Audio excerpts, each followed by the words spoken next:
जय हिंद दोस्तों, कैसे हैं आप सब। आई होप कि आप सब अच्छे होंगे और अपनी ज़िंदगी को एंजॉय कर रहे होंगे। दोस्तों, मैं बहुत दिन से सोच रहा था किस टॉपिक पे मैं अपनी वीडियो लेकर के आऊँ। बहुत ज़्यादा सोचने के बाद मुझे ऐसा लगा कि मुझे मुस्लिम पर्सनल लॉ पे एक वीडियो बनानी चाहिए। चूँकि मैं मुस्लिम पर्सनल लॉ पे वीडियो के लिए तैयारी कर ही रहा था, तो एक तरह से मैंने देखा कि इस टाइम पे यूनिफॉर्म सिविल कोड का जो मुद्दा है वो बहुत ज़्यादा चर्चा में है और समाज में इसमें एक तरह से इसको जानने के लिए और इसको समझने के लिए एक तरह की बेचैनी है कि आखिर ये होता ही क्या है। तो मैंने सोचा कि मुस्लिम पर्सनल लॉ का जो हवाला है या मुस्लिम पर्सनल लॉ का जिक्र जो है वो यूनिफॉर्म सिविल कोड में भी आएगा। तो एक काम करते हैं, एक यूनिफॉर्म सिविल कोड पे ही बहुत ही विस्तृत वीडियो बनाते हैं जिसके अंदर यूनिफॉर्म सिविल कोड और मुस्लिम पर्सनल लॉ की सारी बातें आ जाएं। तो आज यूनिफॉर्म सिविल कोड पे वीडियो बनाने का मेरा पर्पस ये भी है कि यूनिफॉर्म सिविल कोड को लेकर के समाज की क्या धारणा है, समाज इस पे क्या सोचता है। एक समाज का लोग इस पे ये सोचते हैं कि मुस्लिमों की 4 शादियां बंद हो जाएंगी, तो इसका मतलब यूनिफॉर्म सिविल कोड होता होगा। तो दोस्तों, यूनिफॉर्म सिविल कोड तो एक ब्रॉड एरिया है और हाँ, ये शादी और 4 शादी का जो मैटर है ये तो उसका एक पार्ट है। तो हम विस्तार से समझेंगे, बहुत अच्छे से समझेंगे, एक एक बात समझेंगे ताकि यूनिफॉर्म सिविल कोड जैसे जटिल मुद्दों को आप बहुत आसानी से समझ सकें। तो आइए शुरू करते हैं हम आज का टॉपिक, जो कि है यूनिफॉर्म सिविल कोड। जैसे कि आपको पता ही है दोस्तों कि जब 2019 में बीजेपी की दोबारा सरकार बनी तो उनके अपने 3 बड़े वादे थे जिसका जिक्र उन्होंने अपने इलेक्शन मैनिफेस्टो में कई बार किया और जिसका प्रकाशन उन्होंने एक संकल्प पत्र नाम से निकलवाया। तो दोस्तों, बीजेपी की वो 3 बड़े वादे कौन से थे, सबसे पहले हम उनको देख लें। तो जब बीजेपी सत्ता में नहीं आई थी तो उसने जनता से कहा था कि अगर हमारी सरकार बनती है तो हम ये 3 बड़े वादे पूरे करेंगे। पहला वादा, हम जम्मू एंड कश्मीर का जो स्पेशल स्टेटस है उसको समाप्त करेंगे, यानी धारा 370 हटवाएंगे। उसके बाद में अयोध्या का जो मामला है, अयोध्या के मामले को हम सेटल कराएंगे और वहां पे मंदिर बनवाएंगे। और तीसरा मामला था उसका कि हम पूरे देश में यूनिफॉर्म सिविल कोड लेकर के आएंगे। तो अगर हम बात करें कि ये जो यूनिफॉर्म सिविल कोड का जो मसला है या ये मुद्दा एक तरह से देश में किन कारणों से या किस वजह से, कहीं ऐसा तो नहीं ये बीजेपी का एकदम हालिया मुद्दा हो या ये बीजेपी का चुनावी हथकंडा तो नहीं है कि इसके थ्रू वो जो मेजोरिटी में जो उसकी वोट बैंक है वो उसको लुभाने के चक्कर में इस तरीके के प्रावधान लेकर के आ रहे हो कि हम ये करेंगे ताकि हमारा जो है वोट बैंक बना रहे और हम आने वाले इलेक्शनों में कहीं ना कहीं जीतते रहें। तो अगर देखा जाए तो ये बीजेपी का जो मुद्दा है ये कोई हालिया मुद्दा नहीं है, ये बीजेपी का लगभग 1952-55 के आसपास से चला रहा मुद्दा है जिसपे लगातार बीजेपी बात कर रही है। और अगर देखा जाए तो जब अगर हम एक केस का रेफरेंस ले जो कि 1985 के आसपास का केस है शाहबानो का, तो अगर देखा जाए तो यहाँ आपको पता चल जाएगा कि किस तरह से यूनिफॉर्म सिविल कोड की जो ज़रूरत है, यूनिफॉर्म सिविल कोड की जो एक तरह से आवश्यकता देश में लगने लगी और सुप्रीम कोर्ट बार बार कहने लगा कि यूनिफॉर्म सिविल कोड आना चाहिए। तो दोस्तों, एक शाहबानो नाम की महिला थी जिनके पति ने उनको छोड़ दिया था और जब उनको छोड़ दिया था तो उनके पति ने उनको मेंटेनेंस देना जो है वो बंद कर दिया था। जैसा कि आपको पता ही है कि जब मुस्लिमों में या पर्सनल लॉ के अकॉर्डिंग जब एक आदमी अपनी बीवी को जब तलाक दे देता है तो वो उसको 3 महीने तक एक तरह का मेंटेनेंस देता है। तो जब वो उसकी इद्दत पूरी हुई शाहबानो की तो उनके हस्बैंड ने उन्हें जो मेंटेनेंस देना है, कंपनसेशन देना है, वो बंद कर दिया। तो जो शाहबानो थी वो सुप्रीम कोर्ट चली गई और आईपीसी की धारा 123 और 125 के तहत वो मेंटेनेंस की मांग करने लगी। सुप्रीम कोर्ट ने कहा जी बिल्कुल, अगर कोई हस्बैंड अपनी वाइफ को छोड़ता है तो उसको मेंटेनेंस देना पड़ता है। तो जब उनके हस्बैंड को बुलाया गया तो उन्होंने मुस्लिम पर्सनल लॉ का हवाला देते हुए ये कहा कि मुस्लिम पर्सनल लॉ के अकॉर्डिंग एक तलाकशुदा महिला को कंपनसेशन देने का जो अधिकार है वो सिर्फ इद्दत पीरियड तक है, सिर्फ 3 महीने तक। जैसे ही इद्दत समाप्त होती है उसी के साथ साथ ये कंपनसेशन देने का जो मामला है ये भी समाप्त हो जाता है और उसका जो हस्बैंड है वो इस दायित्व से बरी हो जाता है, एक तरह से आज़ाद हो जाता है। तो जब साहबानों ने कहा कि सर, अगर हम हिंदू महिलाओं का रेफरेंस लेके एक बात करें तो जब कभी हिंदू धर्म में कोई व्यक्ति अपनी बीवी को तलाक देता है तो वो उसको मेंटेनेंस देता है। और अगर मैं मुस्लिम पर्सनल लॉ की बात करूं तो यहाँ पे जो मेंटेनेंस देने का जो सिर्फ प्रोसीजर है या प्रोसेस है वो सिर्फ 3 महीने का है। तो अगर देखा जाए हिंदू महिला के कंपैरिजन में ये मुस्लिम महिला के साथ होने वाला भेदभाव नहीं है। जब उनको वहाँ पे कंपनसेशन दिया जाता है तो यहाँ सिर्फ 3 महीने का कंपनसेशन क्यों, ये तो भेदभाव है। सुप्रीम कोर्ट ने इस बात को वैलिड बताया और इस मसले को कॉन्स्टिट्यूशनली अनवैलिड मानते हुए उस समय की तत्कालिक सरकार से ये कहा कि वो एक यूनिफॉर्म सिविल कोड का मसौदा तैयार करे और पूरे देश में यूनिफॉर्म सिविल कोड लागू करने की कोशिश करे। या कम से कम एक इस स्तर पे तो प्रयास किया ही जा सकता है कि जितने भी पर्सनल लॉ है उनसे बात करें और उनके पर्सनल लॉ में जो जो कमियां हैं उन कमियों को समाप्त करते हुए एक ऐसा प्रोविजन बनाए जिससे उसमें रहने वाली या उस धर्म से रिलेटेड किसी भी महिला को किसी भी प्रकार का भेदभाव ना झेलना पड़े, चाहे वो शादी से रिलेटेड हो, वो डाइवोर्स से रिलेटेड हो, वो एडॉप्शन से रिलेटेड हो, या सेपरेशन से रिलेटेड हो, या फिर मेंटेनेंस से। तो एक ऐसा प्रगतिशील कानून बनाया जाए, एक ऐसी व्यवस्था बनाई जाए जिससे किसी भी महिला को किसी भी तरीके का भेदभाव ना हो। तो जब सुप्रीम कोर्ट ने शाहबानो के मसले पे ये कह दिया कि आप यूनिफॉर्म सिविल कोड जैसी कोई प्रावधान बनाइए जिससे भेदभाव ना हो, तो उस समय जो मुस्लिम पर्सनल लॉ है और जो मुस्लिम कम्युनिटी के लोग हैं उन्होंने कांग्रेस के ऊपर ये दबाव बनाया कि अगर कांग्रेस मुस्लिम पर्सनल लॉ के या मुस्लिमों के हितों का ध्यान नहीं रख सकती तो उसको आने वाले इलेक्शन में भी मुस्लिमों का जो सपोर्ट है वो नहीं मिलेगा। तो इसी बात से थोड़ा परेशान होते हुए या इसी बात के दबाव में आकर उस समय के जो हमारे प्रधानमंत्री थे श्री राजीव गांधी जी, तो उन्होंने इस कदम को जो है वो पीछे ले लिया और यूनिफॉर्म सिविल कोड के मामले को ठंडे बस्ते में डाल दिया। और उन्होंने क्या किया, एक एक्ट पास किया जो कि था मुस्लिम वुमेन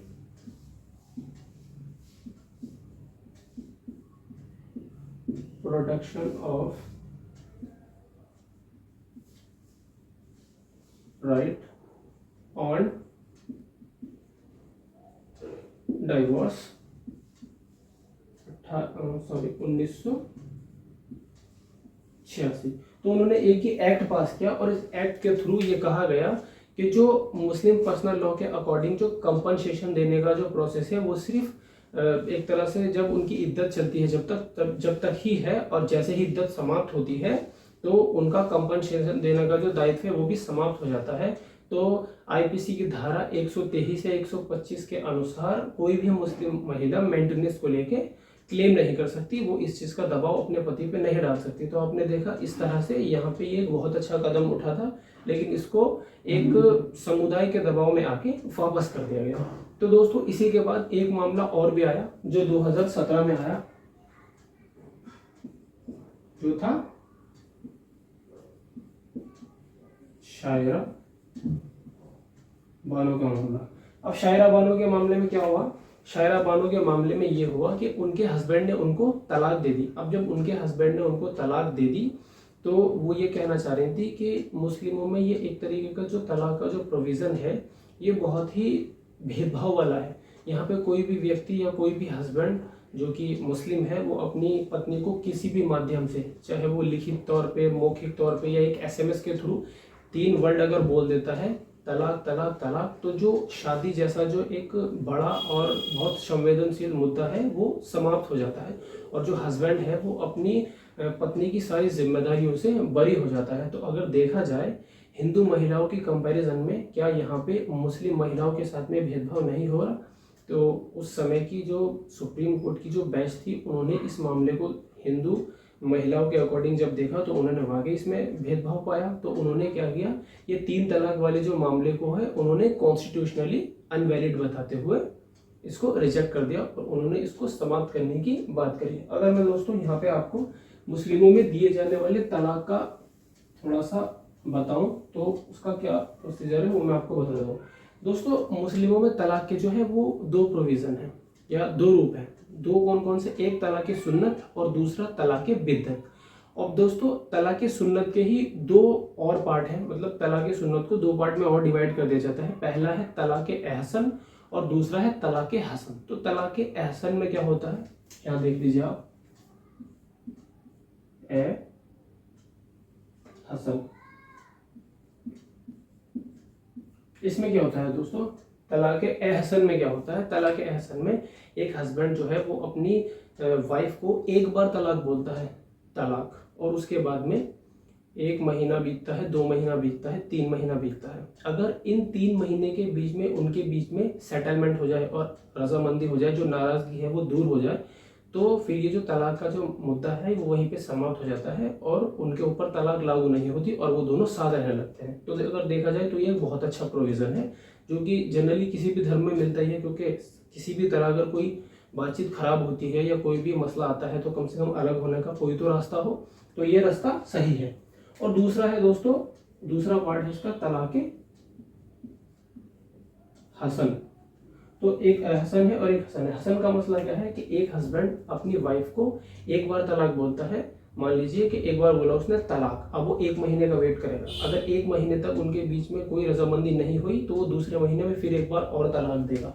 मान लो एक बार दे दी तलाक और 1 महीने तक कोई बातचीत नहीं हुई तो वो अगले महीने फिर एक बार और बोलेगा तलाक और फिर से 30 दिन वेट करेगा। अगर इस 30 दिन के भीतर या इस 30 दिन के बीच में उनके बीच में रजामंदी हो जाती है, नाराजगी समाप्त हो जाती है, तो उनका मामला यहीं पर समाप्त हो गया और वो दोनों साथ रहने लगे। तो ये जो तलाक है ये अप्लाई नहीं हुई। और अगर ऐसा होता है कि उसने एक बार और भी बोल दिया तलाक, यानी तीसरी बार और बोल दिया, 3 महीने तक कोई उनकी जो मिसअंडरस्टैंडिंग है वो समाप्त नहीं हुई, उनके नाराजगी बीच की समाप्त नहीं हुई और उसने तीसरी बार फिर से तलाक बोल दिया, तो ये तलाक हो जाएगी और वो दोनों अलग अलग हो जाएंगे। लेकिन अगर इससे पहले ही, यानी एक बार बोला या 2 बार बोला उससे पहले ही या तीसरी बार बोलने से पहले ही उनके बीच में सेटलमेंट हो गया तो तलाक नहीं होती। तो अगर देखा जाए ये तो सबसे गुड है। और ये वाली इसको बोल सकते हैं वेरी गुड और इसको बोल सकते हैं गुड।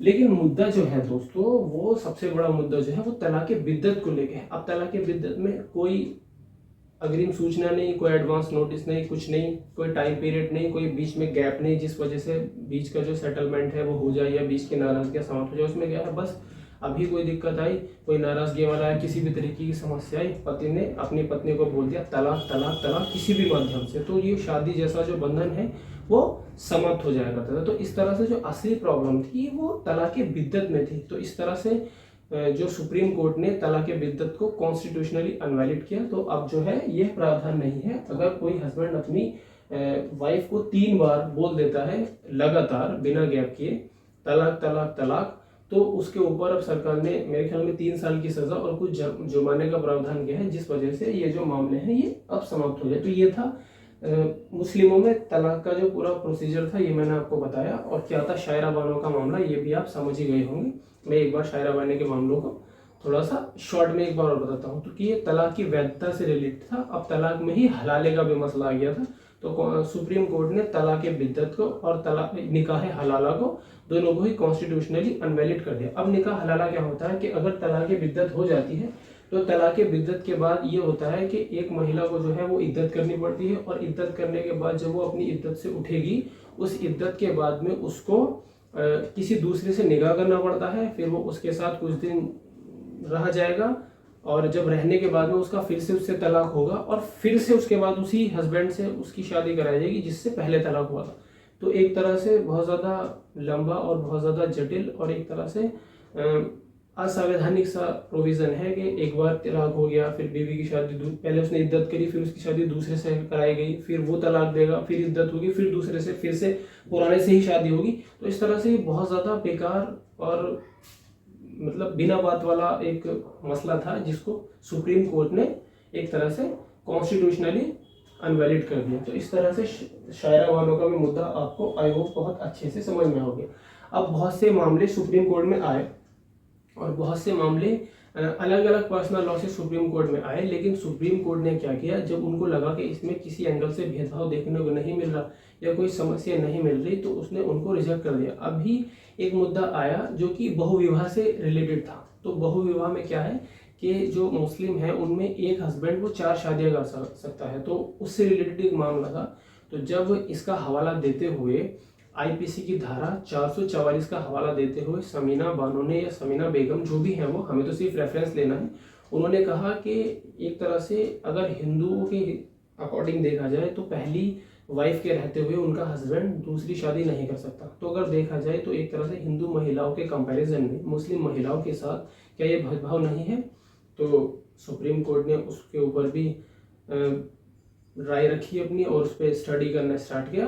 और ये मामला भी है जो जल्दी ही, जो कि बड़ा मुद्दा भी है यूनिफॉर्म सिविल कोड लाने का, और मुस्लिम पर्सनल लॉ में एक बहुत बड़ी कमी के रूप में देखा भी जा रहा है, उस पर भी मसला चल रहा है। और इसी के साथ साथ 2020 में अभी बीजेपी के एक सांसद हैं अश्वनी उपाध्याय, तो उन्होंने एक पिटीशन दिल्ली हाई कोर्ट में दायर कराते हुए हाई कोर्ट से ये कहा कि वो सरकार के ऊपर दबाव बनाए कि वो एक ऐसी स्पेशल कमीशन या फिर लॉ कमीशन का निर्माण करे जो कि यूनिफॉर्म सिविल कोड के ऊपर बातचीत करे और विभिन्न पर्सनल लॉ से बातचीत करके उनके अंदर जो भेदभाव है उनको समाप्त करते हुए और प्रोग्रेसिव लॉ का एक खाका या एक तरह से मसौदा तैयार करे, जिसके आधार पर यूनिफॉर्म सिविल कोड बनाया जा सके और यूनिफॉर्म सिविल कोड सारे देश पर फिर समान रूप से लागू किया जा सके, जिसके सहायता से जो मुस्लिमों में या किसी भी पर्सनल लॉ में महिलाओं के ऊपर या किसी के भी ऊपर किसी भी तरीके का भेदभाव हो रहा है वो कहीं ना कहीं समाप्त हो सके। तो इसलिए अगर हमने देखा कि शाहबानो से लेके और शायरा बानो और ये जो समीना बेगम और अश्वनी उपाध्याय के सारे मामलों का रेफरेंस देते हुए हमने देखा कि कहाँ पे कमियां थी, जो सुप्रीम कोर्ट बार बार बोल रहा है कि भारत में यूनिफॉर्म सिविल कोड आना चाहिए। तो यहाँ तक तो हमने सब कुछ बहुत अच्छे से देख लिया। अब हम देखते हैं कि यूनिफॉर्म सिविल कोड का जो वर्णन है वो संविधान के अंदर कहाँ पे मिलता है। तो अगर हम बात करें संविधान का भाग 4 के अंदर वर्णित आर्टिकल 36 से 51 तक डीपीएसपी है। अब अगर कोई कहे कि डीपीएसपी होता क्या है, directive principle of state policy, राज्य के नीति निर्देशक तत्व, इन्हीं के अंदर एक आर्टिकल है जो कि है आर्टिकल 44। आर्टिकल 44 ही यूनिफॉर्म सिविल कोड की बात करता है।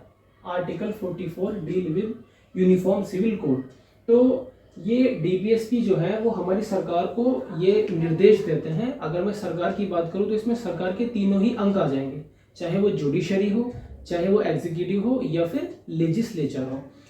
तो हमारे संविधान निर्माताओं ने ये कहा कि डीपीएसपी भले ही कोर्ट में परिवर्तनीय नहीं है, लेकिन ये शासन प्रशासन के अंदर आधारभूत महत्व के हैं, इसलिए सरकार का ये दायित्व है कि वो इन पे ध्यान दे और सभी के ऊपर डीपीएसपी लागू करने की कोशिश करें, या कम से कम उतने डीपीएसपी लागू करने की तो कोशिश करें जितने की जरूरी है। तो इस तरह से आपने देखा कि यूनिफॉर्म सिविल कोड और डीपीएसपी का जो प्रावधान है वो संविधान के अंदर कहाँ पे मिलता है। तो अब इससे थोड़ा हम आगे बढ़ते हुए यूनिफॉर्म सिविल कोड के शाब्दिक अर्थ को समझने की कोशिश करते हैं, ताकि आप आसान भाषा में समझ सके कि ये कोड क्या होता है, सिविल क्या होता है, यूनिफॉर्म क्या होता है। तो इसको मैं थोड़ा आसानी से समझाने की कोशिश करता हूँ। तो अगर हम सबसे पहले बात करें कोड की, यानी कि संहिता, तो दोस्तों ये कोड या संहिता होता क्या है, सबसे पहले तो हम इसकी बात करते हैं। तो अगर मैं आपको एक एग्जांपल के तौर पे समझाने की कोशिश करूं, जैसा कि आपको पता है एक धारा है, धारा 302, सभी को पता होगा, ये जब कोई मर्डर करता है तो उसके ऊपर लगती है। और एक धारा है धारा 307, जब कोई किसी को मारने की कोशिश करता है या अटेम्प्ट टू मर्डर करता है। और एक धारा मान लीजिए वो धारा है 494, ये कब है, एक पत्नी के रहते हुए अगर कोई दूसरा विवाह करता है तो ये धारा उस पर लगती है। तो जैसा कि मैंने आपको बताया, पहली धारा मैंने बताई 302, उसके बाद में बताई 307, फिर बताई 494। तो अगर हम बात करें, जैसे ये 3 धारा है, इसी तरह से और भी आईपीसी के अंदर बहुत सारी धाराएं हैं, दर्जनों धाराएं हैं। तो अगर देखा जाए ये धारा, ये धारा, ये धारा, इन सब धाराओं को एक साथ समुचित करके, एक साथ कोडिफाई करके जिसमें रखा गया है, तो उससे बना है कोड। यानी कि हम कहें कि धाराएं जो है वो बिखरी हुई थी, उनको एक साथ सबको उठाया और किसी एक साथ उठाकर उनको एक जगह समुचित करके रखा, तो उससे बन गया कोड यानी कि संहिता। तो ये जो संहिता या कोड है वो और कुछ नहीं बल्कि धाराओं का या फिर नियमों का एक समुचित रूप है, जिसमें आप समग्र रूप से किसी चीज को या किसी मामले को देख सकते हैं। तो आई होप कि आप धारा का या कोड का या संहिता का मतलब समझ गए होंगे। और इसके बाद अगर हम अब नागरिक की बात करें, तो नागरिक में हम किस तरह कर सकते हैं। तो नागरिक की अगर हम बात करें तो नागरिक का मसला इस तरह से है कुछ। तो मान लीजिए कि आपने देखा ही होगा कि नागरिक में ऐसा होता है, सिविल में हम दे सकते हैं कि दो तरीके के मामले होते हैं। एक होता है क्रिमिनल और दूसरा होता है सिविल। ये सिविल है और ये क्रिमिनल है। मैं तो शॉर्ट में लिख रहा हूं, लेकिन आप इसको फुल लिख लेंगे। तो दो तरीके के मामले होते हैं, एक क्रिमिनल और एक सिविल। तो अगर हम क्रिमिनल की बात करें तो क्रिमिनल में क्या होगा, क्रिमिनल में यहाँ पे मामला जो है वो एक्स और वाई के बीच का होता है, ठीक है। लेकिन एक्स और वाई के बीच का होते हुए भी ये नहीं बोल सकते कि एक्स और वाई इसको आपस में सुलझाए या इसका सेटलमेंट आपस में ही करे। भले ही मसला एक्स और वाई के बीच का है, लेकिन राज्य इसमें हस्तक्षेप करेगा और जिसने दंड किया है और जिसके ऊपर जिसको नुकसान दिया गया है उसकी तरफ से राज्य खड़ा होगा और जिसने नुकसान दिया है उसको सजा दिलाने का काम करेगा। तो इस तरीके से क्रिमिनल मामलों में अगर आपको पता हो तो यहाँ पे कोई क्राइम होता है या कोई क्राइम कमिटेड होता है कोई, या कोई बंदा क्राइम करता है तो उसके ऊपर ये इस तरीके के मामले लगते हैं, जैसे कि हत्या का और लूट वगैरह का या किसी को जान से मारने की कोशिश करने का, इस तरीके के मामले तो क्रिमिनल मामले कहलाते हैं। लेकिन अगर हम क्रिमिनल मामले को थोड़ा सा और क्लियर करने की कोशिश करें तो यहाँ हम इसका जो है वो पर्सनल कोड से या पर्सनल लॉ से थोड़ा मिला के दे सकते हैं। तो अगर मैं पर्सनल लॉ की बात करूँ तो पर्सनल लॉ के अंदर ये प्रावधान है कि अगर वहाँ कोई किसी को मान लीजिए उसने उसके ऊपर हमला किया और उसके मान लीजिए पैर उसका टूट गया, मान लीजिए उसके पैर काट दिए गए हमला करके, तो पर्सनल लॉ ये बोलता है कि अगर आपका किसी ने पैर काटा है तो आप भी उससे हिसाब बराबर कीजिए। ये मामला चूंकि एक्स और वाई के बीच का मामला है तो आप उसको भी इसी तरह से चोट दीजिए, आप भी उसका पैर काट दीजिए, तो कहीं ना कहीं हिसाब बराबर हो जाएगा। और अगर आप चाहें तो उसको माफ भी कर सकते हैं। तो अगर पर्सनल लॉ में साफ तौर पे और आसानी से अगर कहा जाए तो हम ऐसे बोल सकते हैं कि पर्सनल लॉ में अगर दो व्यक्तियों के बीच में झगड़ा होता है, चूंकि वो मामला दो व्यक्तियों के बीच का है तो उसमें ये मामला सुलझाने का जो फैसला है वो भी दोनों के बीच ही होता है। वो एक ने एक को मारा तो दूसरा भी उसको मार के बराबर कर सकता है, या फिर चाहे तो वो उसको माफ कर सकता है। लेकिन अगर हम इंग्लिश लॉ की बात करें तो इंग्लिश लॉ में ऐसा नहीं है। भले ही एक ने दूसरे को मारा है और एक पिटा है और दूसरे ने मारा है, लेकिन इसका मतलब ये नहीं होगा कि वो दोनों आपस में लड़के और दूसरे जिसने जो पिटा है वो उसको मारने वाले को मार के अपना हिसाब बराबर कर ले, ऐसा नहीं होगा। जो पिटा है उसकी तरफ से राज्य खड़ा होगा। भले ही ये मामला दो व्यक्तियों के बीच का है, लेकिन पिटने वाले की तरफ से राज्य खड़ा होगा, क्योंकि ये जो चोट है, ये जो मारा गया है, ये सिर्फ उस व्यक्ति को नहीं मारा गया, ये बल्कि समाज को मारा गया है। ये चोट जो है तमाचा पूरे समाज के ऊपर है। इसलिए कमजोर आदमी की तरफ से जो खड़ा होगा या फिर जिसके ऊपर अत्याचार हुआ है उसकी तरफ से राज्य खड़ा होगा। और यहाँ पे माफ करने का कोई प्रावधान नहीं है। यहाँ पर एक अगर थोड़ा और अच्छे से समझना चाहें आप तो आप अमीनाई का मामला लेकर के समझ सकते हैं। आप यूट्यूब पर जाइए या गूगल पे अमीनाई सर्च कीजिए, वहाँ उसका पूरा मामला आ जाएगा। उसमें क्या हुआ था, एक व्यक्ति ने अमीनाई के ऊपर तेजाब फेंक करके उसकी आंखों की रोशनी और उसका चेहरा जो है खराब कर दिया था। क्योंकि ये मामला ईरान का था, वहाँ पे मुस्लिम पर्सनल लॉ चलता है, तो पर्सनल लॉ में आपको बताया है दो व्यक्तियों के मामला आपस में ही सेटलमेंट करने का या फिर माफ करने का प्रावधान है। तो वहाँ पे अमीनाई से पूछा गया आप क्या चाहती है, उसने कहा कि आंख के बदले आंख और चेहरे के बदले में चेहरा। तो जैसे ही अमीनाई के जिसने अमीनाई के ऊपर एसिड फेंका था, जब उसके ऊपर तेजाब डालने का प्रोसेस चल ही रहा था, इतने में अमीनाई का हृदय परिवर्तन हो जाता है। वो बोलती है कि मुझे लगता है कि मुझे इसे माफ़ कर देना चाहिए। उससे पूछा गया क्यों, कि मैं तो बस इसको ये दिखाना चाह रही थी कि जो तेजाब डालने का जो ये दर्द होता है, कम से कम ये उस दर्द को, उस भय को महसूस कर सके जो मेरे ऊपर बीती है। और वैसे भी इसके ऊपर तेजाब डाल के मुझे क्या ही मिल जाएगा, इसलिए मैं चाहती हूँ कि इसे माफ़ कर दिया जाए। तो अब अगर आपको इस कहानी से आपको और भी ज्यादा क्लियर हो गया होगा कि अगर पर्सनल लॉ की बात करें तो या तो अपना आपस का मामला उसको उसी तरह नुकसान दे के बराबर कर ले, या चाहे तो उसे माफ कर दे। लेकिन इंग्लिश लॉ में ऐसा नहीं है। जो कमजोर पक्ष है, जिसके ऊपर अत्याचार हुआ है, उसकी तरफ से राज्य खड़ा होगा और वो चाहे भी तो उसे माफ नहीं कर सकता, उसको सजा मिलेगी ही मिलेगी। तो इस तरह आई होप कि आप क्रिमिनल तो बहुत अच्छे से समझ गए होंगे। और क्रिमिनल में जो होता है ये पनिशमेंट का मामला होता है। यहाँ पे पनिशमेंट दिया चाहिए, ऐसी बात होती है।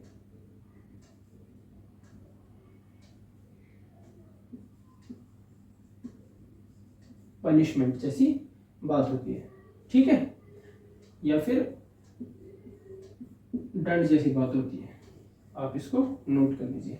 और अगर हम बात करें अब सिविल मामलों की, तो सिविल मामले क्या होते हैं, ये एक्स और वाई के बीच के एक तरह से बोल सकते हैं फैमिली मामले या फिर ज़मीनी मामले या किसी कॉन्ट्रैक्ट को लेकर के, या फिर बोल सकते हैं कि एक तरह बोलते हैं इसने मेरी आत्मा को ठेस पहुंचाई है या मेरे मान सम्मान को ठेस पहुंचाई है, इसलिए मैं इस पे मानहानि का दावा करता हूँ। तो इस तरीके के मामले जो हैं ये सारे सिविल मामलों में आते हैं, जिसमें एक तरह से हत्या या कोई क्रिमिनल मामला नहीं होता और आपस का ही मामला होता है सिविल मामला। तो इस तरीके के मामले इसमें आते हैं। अब वो चाहे डाइवोर्स का, मतलब फैमिली से रिलेटेड सभी हो सकते हैं, चाहे डिवोर्स हो, सेपरेशन हो और मैरिज हो या फिर सक्सेशन हो, एडॉप्शन हो, कुछ भी हो, इस तरीके के सारे मामले सिविल में आते हैं। और यहाँ पर जो होता है, यहाँ पनिशमेंट की बात ना करके यहाँ पे कंपनसेशन की बात की जाती है।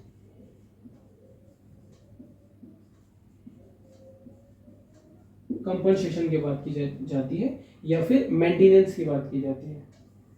ठीक है, तो आई होप यहाँ तक अब आप संहिता भी समझ चुके और यहाँ पे आप नागरिक भी समझ चुके। अब हम यहाँ पे थोड़ा सा यूनिफॉर्म समझने की कोशिश करते हैं। यूनिफॉर्म क्या होता है? अगर दोस्तों साधारण भाषा में कहा जाए तो यूनिफॉर्म का मतलब होता है समानता लेकर आना। जैसा कि आपने स्कूल में देखा हो, अमीर बच्चा हो, गरीब हो, राजा रजवाड़ों के खानदान से हो या फिर घर में काम करने वाली किसी महिला का बच्चा हो, अगर वो स्कूल में जाएगा तो उसको यूनिफॉर्म ही पहन के जानी पड़ेगी। तो एक तरह से यूनिफॉर्मिटी का भाव होता है, सबको समान दिखाने की कोशिश की जाती है। लेकिन अगर हम कुछ यूरोप के या अमेरिका के कॉलेजों की बात करें, स्कूलों की बात करें, तो वहाँ बच्चों को यह अधिकार होता है कि वो चाहे तो अपनी मर्जी के कपड़े पहन के आ सकता है, बस ये शर्त है कि वो स्टूडेंट लगना चाहिए। ऐसा ना हो कि वो स्टूडेंट की जो गरिमा या सीमा है उसको उल्लंघन करके स्कूल में आए।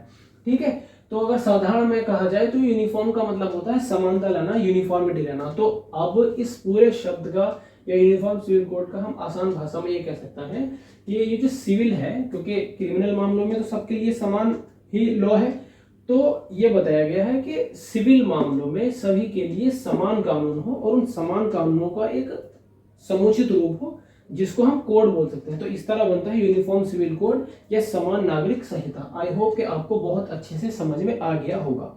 अब हम क्या करते हैं, थोड़ा सा और क्लियर करने की कोशिश करते हैं क्रिमिनल और सिविल मामलों को। ठीक है, तो हम यहाँ क्या करेंगे, फर्दर इनको दो पार्ट में डिवाइड करेंगे, बिल्कुल इसी तरह जैसे पहले किया था।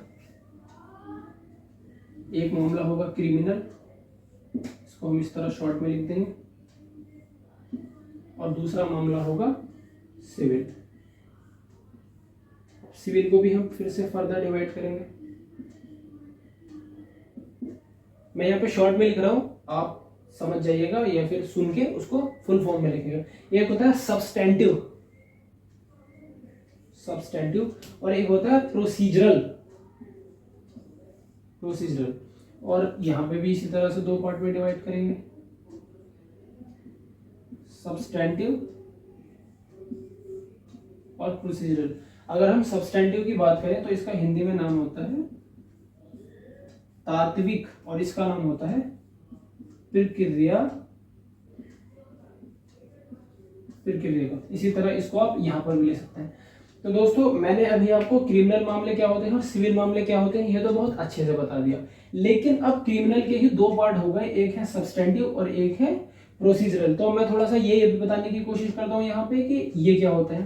तो अगर हम सबसे पहले सब्सटेंटिव की बात करें कि सब्सटेंटिव क्या होता है, तो दोस्तों इस तरीके का कानून जिसमें साफ बताया होता है या साफ लिखित होता है कि क्या गलत है और क्या सही है। जैसे उदाहरण के तौर पे किसी व्यक्ति ने किसी को जान से मारने की कोशिश की, तो ये साफ बात है कि उसने आईपीसी की धारा 302 का उल्लंघन किया है, तो उसके लिए उसको जो भी सजा बनती होगी वो मिलेगी। ठीक है, और इसी तरह एक और उदाहरण हम ले तो उसने किसी को जान से मारने की कोशिश की है और उसको लहूलुहान कर दिया, तो कहीं ना कहीं उसने आईपीसी की धारा 307 का उल्लंघन किया है। ये तय हो गया कि उसने गुनाह किया है, तो उसको आईपीसी की धारा 307 का उल्लंघन करने के एक तरह से एवज में जो भी उसकी पनिशमेंट या सजा बनती होगी वो उसको मिलेगी। ठीक है, तो इस तरीके के मामले तो होते हैं सब्सटेंटिव यानी तात्विक। इसका एग्जाम्पल आप आईपीसी की धारा या बोल सकते हैं पूरे आईपीसी के कोड से ले सकते हैं। तो इस तरीके के मामले सब्सटेंटिव में आते हैं। अब होता है प्रोसीजरल। अब ये क्या होता है, अगर हम प्रोसीजरल की बात करें यानी प्रक्रियागत की बात करें, तो यह क्या होता है, किस तरीके का मामला किस अदालत में जाएगा, अदालत की कार्यवाही किस प्रोसेस से चलेगी, अदालत के अंदर एविडेंस जुटाने का क्रम क्या होगा, किन आधारों पर वहां पर जो साक्ष्य हैं यानी कि एविडेंस सबूत वो जुटाए जाएंगे, ओथ कैसे दिलाई जाएगी, जज की सीनियोरिटी क्या होगी, किस तरीके के मामले कौन सा जज सुनेगा, जज की रैंकिंग क्या होगी। तो जब अदालत के अंदर कार्य जो है वो प्रोसेस से हो, एक प्रोसीजरल पूरे सिस्टम से गुजर के हो, तो इस तरीके के मामले को हम बोलते हैं प्रोसीजरल मामले यानी कि प्रीक्रियागत। तो यहाँ पे हम एग्जांपल अगर लेना चाहें तो यहाँ पे हम CRPC का ले सकते हैं 1861।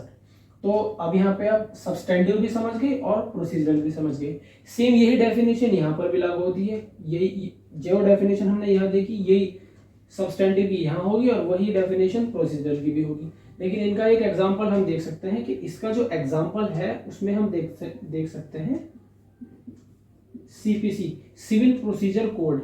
और अगर देखें तो इसका और इसका कंबाइंड रूप जो है उनको हम इस तरह से देख सकते हैं कि एक इंडियन एविडेंस एक्ट 1872 जो कि सब्सटेंटिव में भी आएगा या फिर सिविल में भी आएगा और क्रिमिनल में भी आएगा, ठीक है। और एक है इसमें ओथ एक्ट, वो भी 1872 ही है। और एक और है दी कॉन्ट्रैक्ट एक्ट, वो आएगा इसके अंदर, दी कॉन्ट्रैक्ट एक्ट 1873। तो आई होप आप बहुत अच्छे से समझ गए होंगे कि सिविल क्या होता है, क्रिमिनल क्या होता है, फिर इनके भी अंदर जो दो पार्ट है सब्सटेंटिव क्या होता है और प्रोसीजरल क्या होता है। यहाँ तक आप बहुत ही ज़्यादा अच्छे से समझ गए होंगे। तो दोस्तों अब अगर मैं आपको बताऊं कि मैंने ये तो बता दिया है कि क्रिमिनल में किस तरीके के मामले आते हैं, लेकिन अगर हम यहाँ पे, क्योंकि ये जो यूनिफॉर्म सिविल कोड का जो सबसे ज़्यादा जो संबंध है वो एक तरह से सिविल मामलों से, तो हम यहाँ पे थोड़ा सा और सिविल मामलों को और ज़्यादा एक्सप्लेन करेंगे और ज़्यादा आसान भाषा में समझाने की कोशिश करेंगे ताकि आपको पता तो लगे कि सिविल मामले होते किस तरीके हैं। तो अगर हम सिविल मामलों की बात करें तो फंडा वही चलेगा, सिविल और प्रोसीजरल। तो अभी हम यहाँ पे सिविल और प्रोसीजरल के चक्कर में नहीं पड़ते, यहाँ हम सीधे सिविल मामले समझते हैं। तो जो सिविल मामले हैं, इन सिविल मामलों में क्या होगा, किस तरीके के मामले आएंगे। एक तो आएंगे फैमिली के सारे मामले, फैमिली के सभी मामले। अब अगर फैमिली के मामले आ गए हैं तो फैमिली में ही इंक्लूड होगा मैरिज भी होगी, उसी के साथ में सेपरेशन भी होगा, उसी के साथ में डाइवोर्स भी होगा। तो ये तो हो गई शादी से रिलेटेड। और उसके बाद क्या आ सकता है, एडॉप्शन के मामले भी इसी में आएंगे, एडॉप्शन के सारे मामले इसी में आएंगे। और सभी तरीके के कॉन्ट्रैक्ट भी इसी में आएंगे, सभी तरीके के कॉन्ट्रैक्ट से संबंधित मामले हैं वो भी इसी में आएंगे। और इसमें क्या आ सकता है, एक इसमें सक्सेशन और हेरिटेंस के मामले भी इसी में आएंगे, सक्सेशन और इनहेरिटेंस के मामले भी इसी में आएंगे। और क्या आ सकता है इसमें, एक जो थोड़ा सा क्रिमिनल भी नहीं कह सकते, सिविल भी नहीं कह सकते, तो वो कहीं बीच में एग्जिस्ट करता है, वो हो सकता है टॉर्ट्स। अब थोड़ा सा टॉर्ट्स को क्लियर करता हूँ, टॉर्ट्स क्या होता है। टॉर्ट्स मतलब ऐसे मामले जो क्रिमिनल जितने गंभीर भी नहीं लगते और बिल्कुल सिविल भी नहीं लगते, कहीं बीच के हैं। मान लीजिए कि कोई बच्चा जो है वो सिलेंडर के पास में, किचन के पास में है और उसने सिलेंडर को ओपन कर दिया और जैसे ही उसके मम्मी ने आके एक तरह से माचिस से जलाने की कोशिश करी, थोड़ी सी आग उठी, तो उस वजह से किसी का चेहरा जल गया जो उस घर में मान लीजिए सिलेंडर का कोई काम करने आया था, कुछ भी करने आया था। तो बच्चा चूंकि छोटा है तो ये जानबूझ के तो नहीं हुआ। तो इस तरीके के जो बीच के मामले हैं वो टॉर्ट्स कहलाते हैं। इसके अलावा और मानहानि के मामले, किसी की आत्मविश्वास को या आत्मसम्मान को ठेस पहुंचती है तो वो बोलता है मैं आप पे मानहानि का दावा करूंगा। तो इस तरीके के जो मामले हैं वो यहाँ पे आते हैं। तो अगर अब हम बात करें यूनिफॉर्म सिविल कोड की, तो यूनिफॉर्म सिविल कोड का जो मामला है वो इन सब से रिलेटेड है। और इन मुद्दों पे हम बात करेंगे। मेन अगर देखा जाए तो मैरिज वाला, डाइवोर्स वाला मसला है, और एक मेन बहुत ज़्यादा सक्सेशन वाला मसला है, और एक थोड़ा सा अडॉप्शन वाला है। कॉन्ट्रैक्ट तो सेम ही हो रहे हैं, जैसा कि आपको पता ही है कॉन्ट्रैक्ट वाले मसले में किसी को कोई छूट है नहीं, सबका सेम ही चल रहा है। दो के बीच में कॉन्ट्रैक्ट हुआ है तो सबके लिए रूल रेगुलेशन बराबर है। तो मेरे ख्याल से यहाँ कोई दिक्कत नहीं है, टॉर्ट्स में कोई दिक्कत नहीं है। थोड़ा फैमिली में, सक्सेशन में और अडॉप्शन को लेकर के थोड़ी सी दिक्कत है। तो यहाँ पे आप बहुत अच्छे से सिविल क्रिमिनल समझ चुके, उसके सारे पार्ट समझ चुके और हमने यहाँ तक बहुत अच्छे से समझ लिया। अब अगर हम बात करें तो यूनिफॉर्म सिविल कोड के कितने मामले बन सकते हैं। अगर आपसे कोई पूछे कि हमारे देश में किस तरीके का यूनिफॉर्म सिविल कोड सबसे ज़्यादा हिट साबित होगा, तो कोई भी समझदार या प्रोग्रेसिव जो आदमी है, जो वाकई ही एक विवेकशील पर्सन है, उसके दिमाग में 3-4 ऑप्शन आएंगे। तो हो सकता है कि ये ऑप्शन बन सकते हैं और सबसे पहले उन ऑप्शन को देखते हैं और फिर सबसे ज़्यादा बेस्ट कौन सा हो सकता है फिर उसको भी देखने की कोशिश करेंगे। तो मान लीजिए यूनिफॉर्म सिविल कोड के ऊपर कितने मामले बन सकते हैं, पहले हम ये देखने की कोशिश करते हैं। तो दोस्तों जैसा कि जहाँ तक मुझे लगता है कि एक तो यही कोई बोल सकता है कि सर ऐसा करते हैं जितने भी पर्सनल लॉ है सबको अलग अलग एग्जिस्ट करने देते हैं, कोई यूनिफॉर्म सिविल कोड जैसी बात नहीं करते। तो एक तो मुद्दा सिंपल से ही बन सकता है, पहला कि अलग अलग पर्सनल लॉ चलते रहे, कोई दिक्कत नहीं है, यूनिफॉर्म सिविल कोड लाने की कोई जरूरत नहीं, सब अपने अपने पर्सनल लॉ के अकॉर्डिंग काम करें। और एक मुद्दा बन सकता है कि सर अलग अलग पर्सनल लॉ तो रहें, लेकिन जितने भी पर्सनल लॉ है और उनमें जितने भी भेदभाव करने वाली चीजें हैं या जितने भी भेदभाव करने वाले प्रावधान हैं उन सबको समाप्त कर दिया जाए और सब अलग अलग पर्सनल लॉ एग्जिस्ट करे, उससे भी कोई दिक्कत नहीं है। तो दूसरा ऑप्शन ये बन सकता है कि अलग अलग पर्सनल लॉ हो लेकिन भेदभाव ना हो, भेदभाव नहीं होना चाहिए। तो दूसरी कंडीशन ये बन सकती है। तीसरी कंडीशन क्या बन सकती है, एक कंडीशन ये बन सकती है कि यूसीसी आए, यूसीसी देश में लागू होना चाहिए लेकिन कुछ अपवाद के साथ, कुछ एक्सेप्शन के साथ। मान लीजिए कि एक यूनिफॉर्म सिविल कोड बनाने के लिए एक लॉ कमीशन का निर्माण करना चाहिए और वो लॉ कमीशन जितने भी पर्सनल लॉ है सभी पर्सनल लॉ के धर्मगुरु से बात करें और उनके पर्सनल लॉ में जो जो भेदभाव करने वाले प्रावधान है उनको समाप्त करे और प्रोग्रेसिव कानून बनाए जिससे समाज में महिलाओं पे या किसी भी वंचित वर्ग पे किसी तरीके का कोई भेदभाव ना हो, ऐसे कानून बनाए तो यूनिफॉर्म सिविल कोड भी आ जाएगा और किसी पे भेदभाव भी नहीं होगा और किसी समुदाय की जो धार्मिक या सांस्कृतिक भावना है उनको भी ठेस नहीं पहुंचेगी। तो एक ऐसा कानून बना सकते हैं हम, ऐसा यूनिफॉर्म सिविल कोड ला सकते हैं जिसमें कुछ पर्सनल लॉ को एक्सेप्शन दिए जाए, उनके लिए थोड़ी छूट दी जाए। और चौथा जो है वो ये बन सकता है कि यूनिफॉर्म सिविल कोड हो और एब्सोल्यूट हो,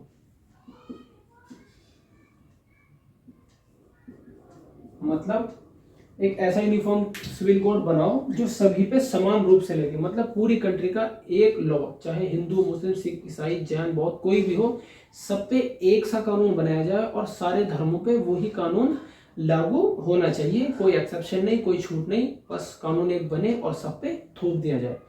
तो मेरे ख्याल से देखा जाए तो हमारे देश में ये तो कुछ ठीक नहीं रहेगा, क्योंकि हमारा जो देश है वो सिर्फ एक देश नहीं है, वो एक गुलदस्ता है और उस गुलदस्ते के अंदर अलग अलग तरह के फूल हैं जिसमें हिंदू हैं, मुस्लिम हैं, सिख हैं, जैन हैं, बौद्ध हैं, पारसी हैं, सब हैं। तो इसलिए हमारे देश में ये तो कहीं ना कहीं बहुत अच्छा साबित नहीं होगा। तो एक तो ये ज़्यादा अच्छा साबित नहीं होगा और दूसरा अलग अलग पर्सनल लोगों को छोड़ दिया जाए तो भेदभाव बहुत होगा, तो ना तो ये ज़्यादा ठीक रहेगा और ना ज़्यादा ये ठीक रहेगा। तो ज़्यादा अच्छा क्या हो सकता है, ज़्यादा अच्छा या तो एक ऐसे यूसीसी का निर्माण किया जाए जिसमें कुछ जो एक्सेप्शन दिए जाए, कुछ पर्सनल लॉ को एक्सेप्शन दिया जाए कि आप अपने धर्म का और अपनी संस्कृति का भी ध्यान रखें, लेकिन आप ये भी ध्यान रखें कि किसी के साथ कोई भेदभाव ना हो। तो कोई बात नहीं, आप अपनी जो अच्छी अच्छी बातें हैं पर्सनल लॉ की वो हमें बता दीजिए, हम उसको यूनिफॉर्म सिविल कोड के मसौदा के अंदर रख लेंगे और जब यूसीसी बनेगा तो आपकी बात को रखा जाएगा, तो दोनों का काम हो जाएगा, किसी को भेदभाव भी नहीं होगा और आपकी भावनाओं को भी ठेस नहीं पहुंचेगी। तो और देखा जाए तो ये तो सबसे बढ़िया है। और इसके बाद दूसरा ये थोड़ा अच्छा है, इसको बोल सकते हैं वेरी गुड, और इसको बोल सकते हैं गुड। इसको क्यों गुड बोल सकते हैं कि अलग अलग पर्सनल लॉ सही। अब देखिएगा लॉ जो बनता है वो समाज के लिए तो बनता है, अगर सारे ही पर्सनल लॉ इस बात के लिए रजामंद हो जाते हैं कि जो जो हमारे पर्सनल लॉ के अंदर कहीं ना कहीं भेदभाव करने वाले प्रावधान है हम उनको समाप्त कर दें, तो फिर क्या समस्या है अगर जो पर्सनल लॉ भी एग्जिस्ट करे, क्योंकि यूनिफॉर्म सिविल कोड आने से कुछ ऐसा तो हो नहीं जाएगा कि यहाँ से ज़मीनी स्तर से भेदभाव एकदम सब कुछ समाप्ति हो जाएगा। तो अगर समुदाय या मुस्लिम समुदाय या जितने भी पर्सनल लॉ से संबंधित लोग हैं, अगर वो अपनी अपनी बुराइयों को और अपने भेदभाव करने वाले प्रावधानों को समाप्त कर दे तो फिर समस्या क्या है? तो हमें अपना लेना चाहिए, हमें पर्सनल लॉ अपनाने में फिर कोई दिक्कत नहीं है। तो एक ये है, तो इस तरह से ये 4 मामले बन सकते हैं। मैंने आपको ये भी बताया कि कौन सा मामला हमारे देश के हिसाब से सबसे ज़्यादा अच्छा रहेगा। तो हम जर्मनी और फ्रांस से ये नहीं सीख सकते कि वहाँ पे यूनिफॉर्म सिविल कोड है, क्योंकि वहाँ पे रिलीजियस सेम है, रहन सहन सेम है और वहाँ की सोसाइटी सेम है, हर चीज़ सेम है। तो वहाँ पे एक तरीके का एक सेट ऑफ लॉ बना के सब पे थोपना आसान है। तो हमें जर्मनी जैसे देशों से ये नहीं सीखना चाहिए कि उन्होंने अगर यूनिफॉर्मिटी अपने लॉ के अंदर लेके आ गए तो हमें भी उनको देखा था इसी तरीके का एक यूनिफॉर्म सिविल कोड बना लेना चाहिए, बल्कि हमें ये बताना चाहिए कि हमारा सिर्फ एक देश नहीं है, ये एक गुलदस्ता है। तो हम एक ऐसे यूनिफॉर्म सिविल कोड का निर्माण करना चाहिए और हमें ये दिखाना चाहिए कि देखो हम विविधता का ख्याल रखते हुए भी एक ऐसा कानून बना पाए जिसमें किसी को भेदभाव भी नहीं होता और किसी की धार्मिक भावनाओं को ठेस भी नहीं पहुंचती, और हमारे देश में यूनिफॉर्म सिविल कोड भी है। तो हमें अपने आप को एस्टैब्लिश करना है और लोगों को अपना जो मॉडल है वो लोगों को बताना है कि आप जितने भी ऐसे लोग हैं जिनके या जितने भी ऐसे देश हैं जिनके यहाँ पे डिफरेंट जो रिलीजियस है वो एग्जिस्ट करते हैं, वो हमारा वाला जो फॉर्मेट है, ये हमारे वाले फॉर्मूलों को अडॉप्ट कर सकते हैं और एक अच्छे नेशन होने की जो है एक अच्छा नेशन होने की गवाही दे सकते हैं। तो इस तरह से ये 4 पॉइंट बन सकते थे, मैंने आपको समझाया। आई होप कि एक विवेकशील होने के नाते आपको ये समझ में भी आया होगा और आप समझ पा रहे होंगे कि मैं कहना क्या चाह रहा हूँ और मेरी बात का मर्म क्या है। तो दोस्तों मैं इतनी देर से लॉ के बारे में तो बता रहा हूँ, लेकिन अगर मैं आपको ये बताना चाहूँ कि लॉ होता क्या है, कितने तरीके का लॉ हो सकता है, तो आप थोड़ा उस पर ही बात कर लेते। तो दोस्तों लॉ जो है वो 2 तरीके का हो सकता है। एक तो आपको पता ही है पर्सनल लॉ। पर्सनल लॉ मतलब किसी विशेष समुदाय को अपने सिविल मामलों में अपने धर्म के हिसाब से फैसले करने की छूट दी जाती हो, तो उसके बोलते हैं हम पर्सनल लॉ। जैसे कि एग्जांपल के तौर पे मुस्लिम पर्सनल लॉ भी है और भी बहुत सारे पर्सनल लॉ हैं। तो एक पर्सनल लॉ, ठीक है, जिसको हम बोलते हैं शरीयत का कानून।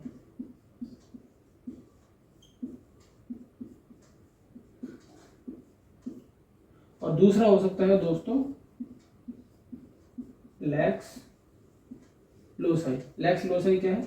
ये वही है जिसका रिकमेंडेशन आगे चल के मैं आपको बताऊंगा, जिसका रिकमेंडेशन जो लॉर्ड मैकाले थे उन्होंने भी किया था। मतलब एक देश है तो उस देश के अंदर रहने वाले सभी व्यक्तियों के लिए एक लॉ होना चाहिए और वो सभी पे समान रूप से लागू हो। कोई पर्सनल लॉ, कोई एक्सेप्शन जैसी कोई बात नहीं, एक लॉ हो और वो उस देश में रहने वाले सभी धर्मों पर, सभी जातियों पर समान रूप से लगता हो, तो उसको हम बोलते हैं भूमि का कानून या फिर लेक्स लोसाई।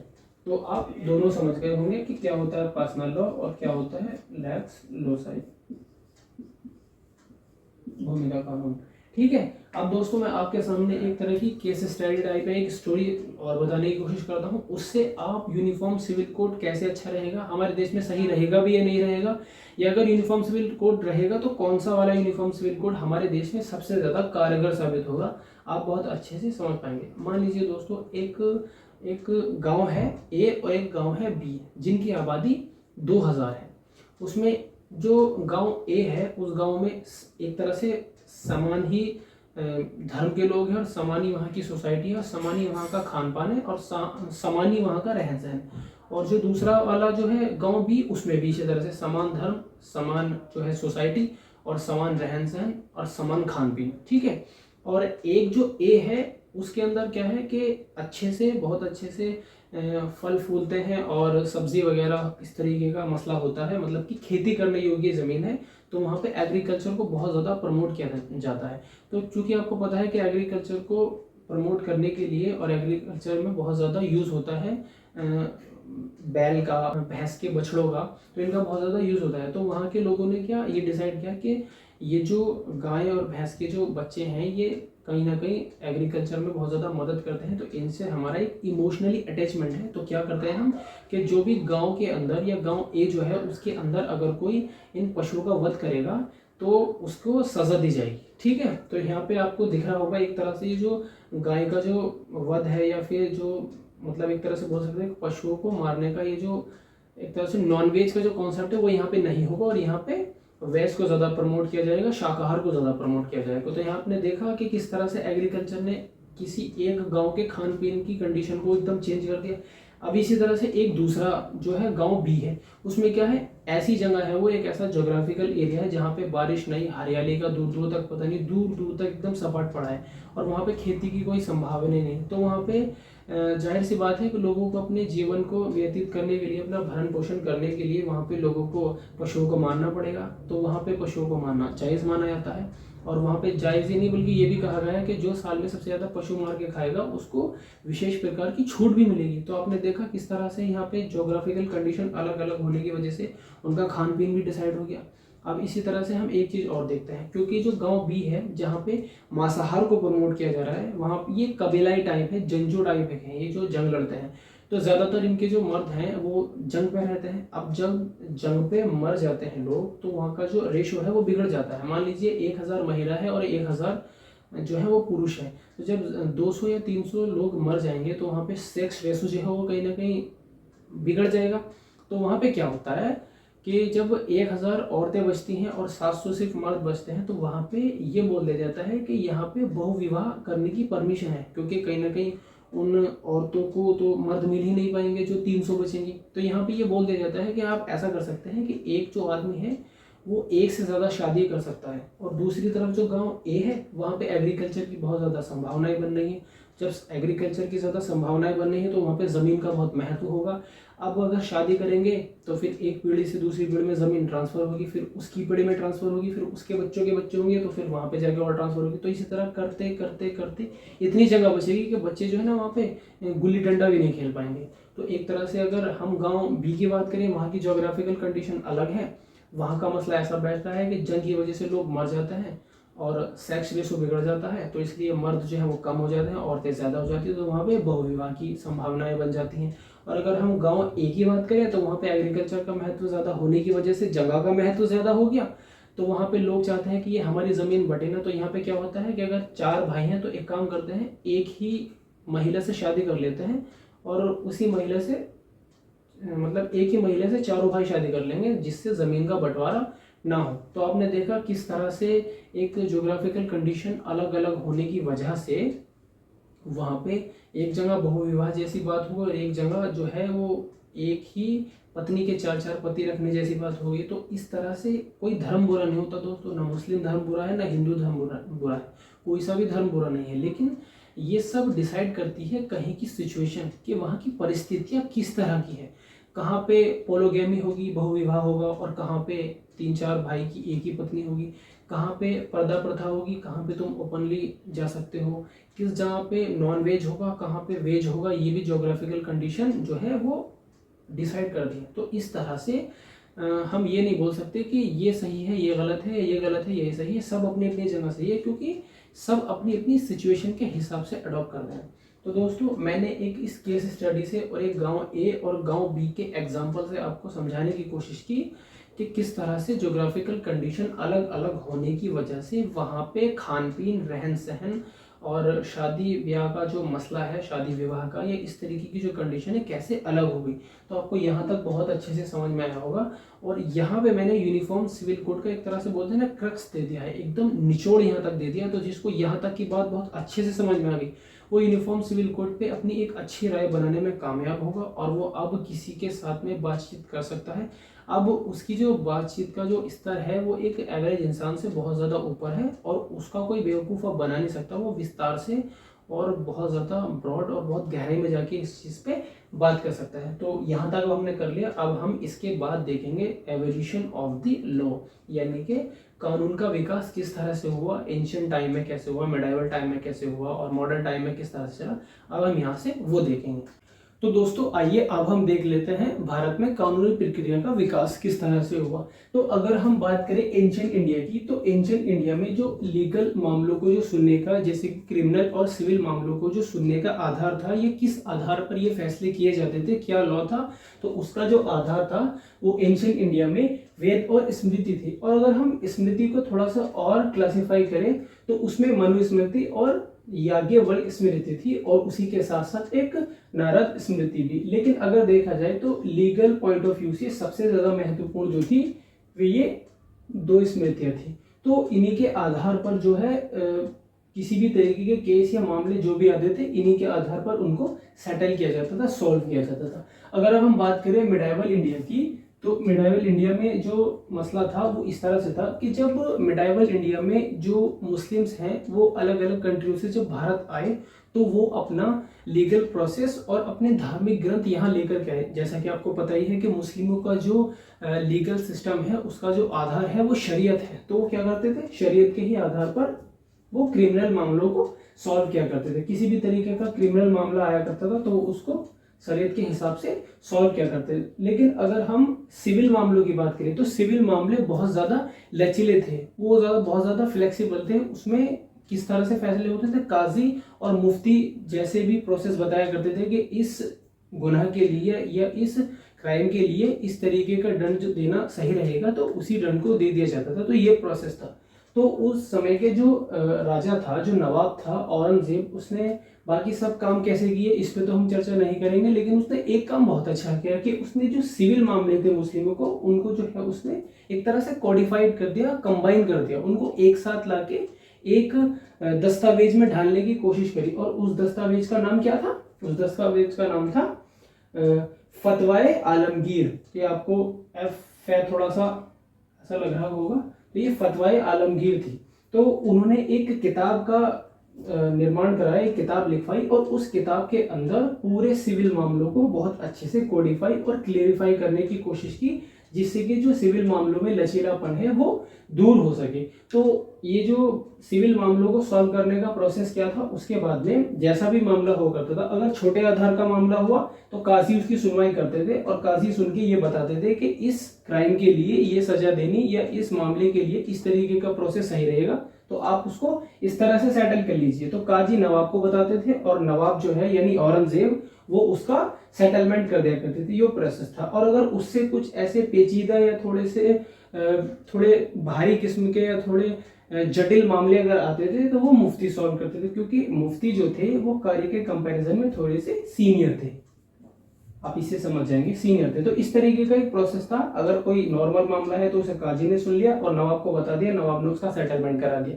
और अगर मुफ्ती के सामने कोई पेचीदा मामला आया तो उसका सेटलमेंट मुफ्ती ने बता दिया, शरिया के हिसाब से उसने थोड़ा देख के बता दिया कि इस तरह से ये सही रहेगा, आप इस तरह से कर लीजिए, तो पेचीदा मामले ये सुन लिया करता। तो इस तरह से हमने पूरा बॉडी देख ली कि किस तरीके का मामला होता था, क्या जो था नवाब का रोल था, क्या काजी का रोल था, क्या मुफ्ती का रोल था। तो अगर देखा जाए तो अब आपने एक वर्ड सुना होगा कि शरीयत क्या होती है। दोस्तों शरीयत का मतलब होता है कि एक तरह से डिवाइन लॉ, मतलब कि ईश्वर के द्वारा दिए गए कानून, जो कि लोग अपने धर्म ग्रंथों से प्रभावित होकर किसी भी मामले का निपटारा अपने धर्म ग्रंथों के आधार पर करते हैं, उसको हम बोलते हैं शरीयत का कानून। तो इस तरह से यह था शरीयत का कानून और उसको डिवाइन लॉ यानी ईश्वर का कानून कहते थे।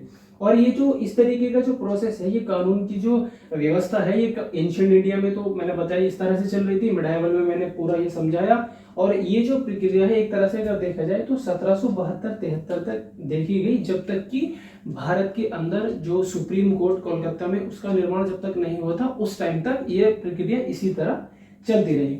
अगर देखा जाए तो इंग्लिश जो लॉ है वो जब भारत में डोमिनेट होने लगा और धीरे धीरे क्रिमिनल मामलों में, सिविल मामलों में जब इंग्लिश लॉ आने लगा, तो फिर देखा जाए तो अगर हम साधारण शब्दों में कहें तो कहाँ से यूनिफॉर्म सिविल कोड आने की जो एक बुनियाद है या शुरुआत वो कहाँ से दिखने लगी, तो वो जो है 1833 के चार्टर एक्ट के बाद, जब धीरे धीरे क्रिमिनल मामलों के बाद जब सिविल मामलों में भी कॉडिफिकेशन करने लगे और उसमें भी हस्तक्षेप होने लगा अंग्रेजों का, तो कहीं ना कहीं इंग्लिश लॉ का वहां पे इसके बाद मॉडर्न इंडिया में क्या हुआ, आइए अब थोड़ा सा मॉडर्न इंडिया के बारे में देख लेते हैं। जैसा कि आपको पता ही है कि 1765 में ईस्ट इंडिया कंपनी को बंगाल की जो है वो सिविल राइट मिल गई। और अगर हम बंगाल की बात करें तो बंगाल में कौन सा पोर्शन, उसमें बिहार भी इंक्लूड था, बंगाल भी इंक्लूड था और आज का उड़ीसा भी इंक्लूड था। मतलब इन तीनों जगह के उसको सिविल राइट मिल गए, और सिविल राइट मिलने का मतलब कि अब वो वहाँ से टैक्स जो है वो कलेक्ट कर सकते थे। उसके बाद में क्या हुआ,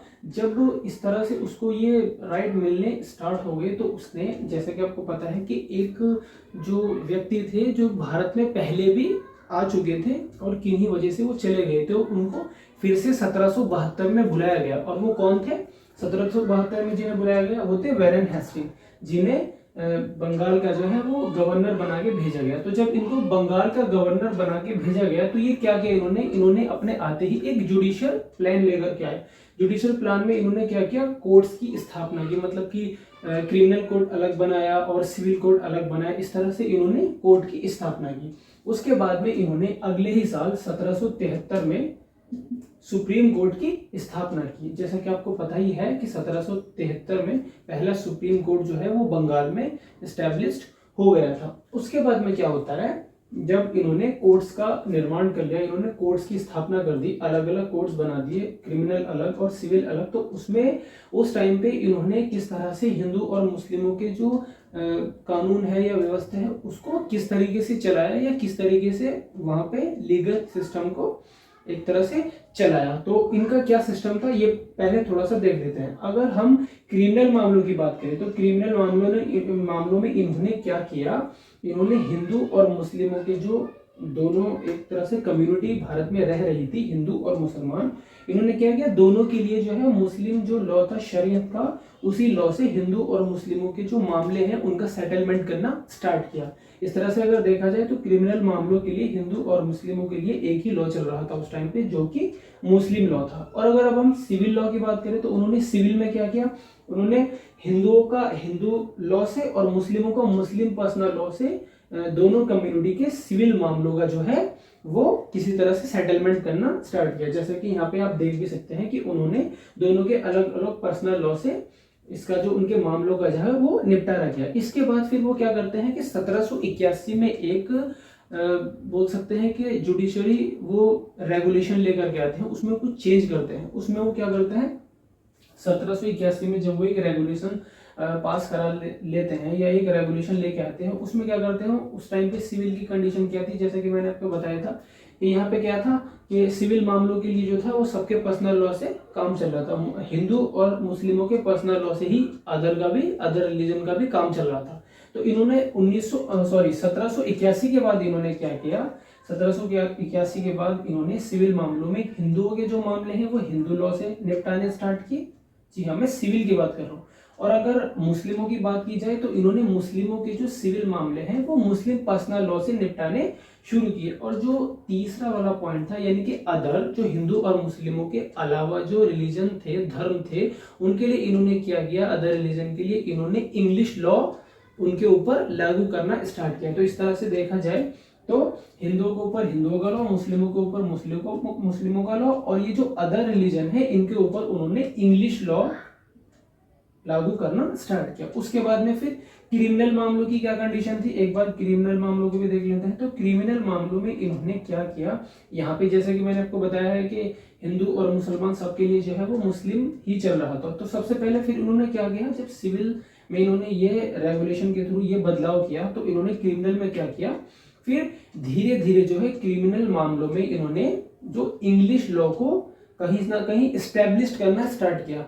मतलब कि इन्होंने ये कहा कि अभी हम सिविल मामलों में तो नहीं पढ़ते, क्योंकि भारत में जो है धर्म वो एक बहुत ज़्यादा संवेदनशील मुद्दा है। अगर हम भारत के धर्म के चक्कर में फंसेंगे तो हम यहाँ पे रूल नहीं कर पाएंगे। तो इसलिए अभी पहले सिविल को थोड़ा छोड़ो, यहाँ पे नाम मात्र का परिवर्तन करते चलते हैं या फिर बदलाव करते चलते हैं, और मेन फोकस जो है हम क्रिमिनल वाले मामलों पर करते हैं। तो उन्होंने क्या किया, क्रिमिनल वाले मामले में धीरे धीरे, चाहे वैरेन हेस्टिंग हो या फिर उनके बाद आने वाले गवर्नर हो लॉर्ड कॉर्नवालिस, या फिर उसके बाद आने वाले लॉर्ड वेलेस्ली, जो भी हो, उन्होंने क्या किया, धीरे धीरे इंग्लिश लॉ को क्रिमिनल मामलों में इस्टेब्लिश करना स्टार्ट किया, ताकि कम से कम क्रिमिनल मामलों में तो इंग्लिश लॉ यानी यूनिफॉर्म सिविल कोड या लॉ के अंदर यूनिफॉर्मिटी कहीं ना कहीं इस लेवल पे तो आ सके।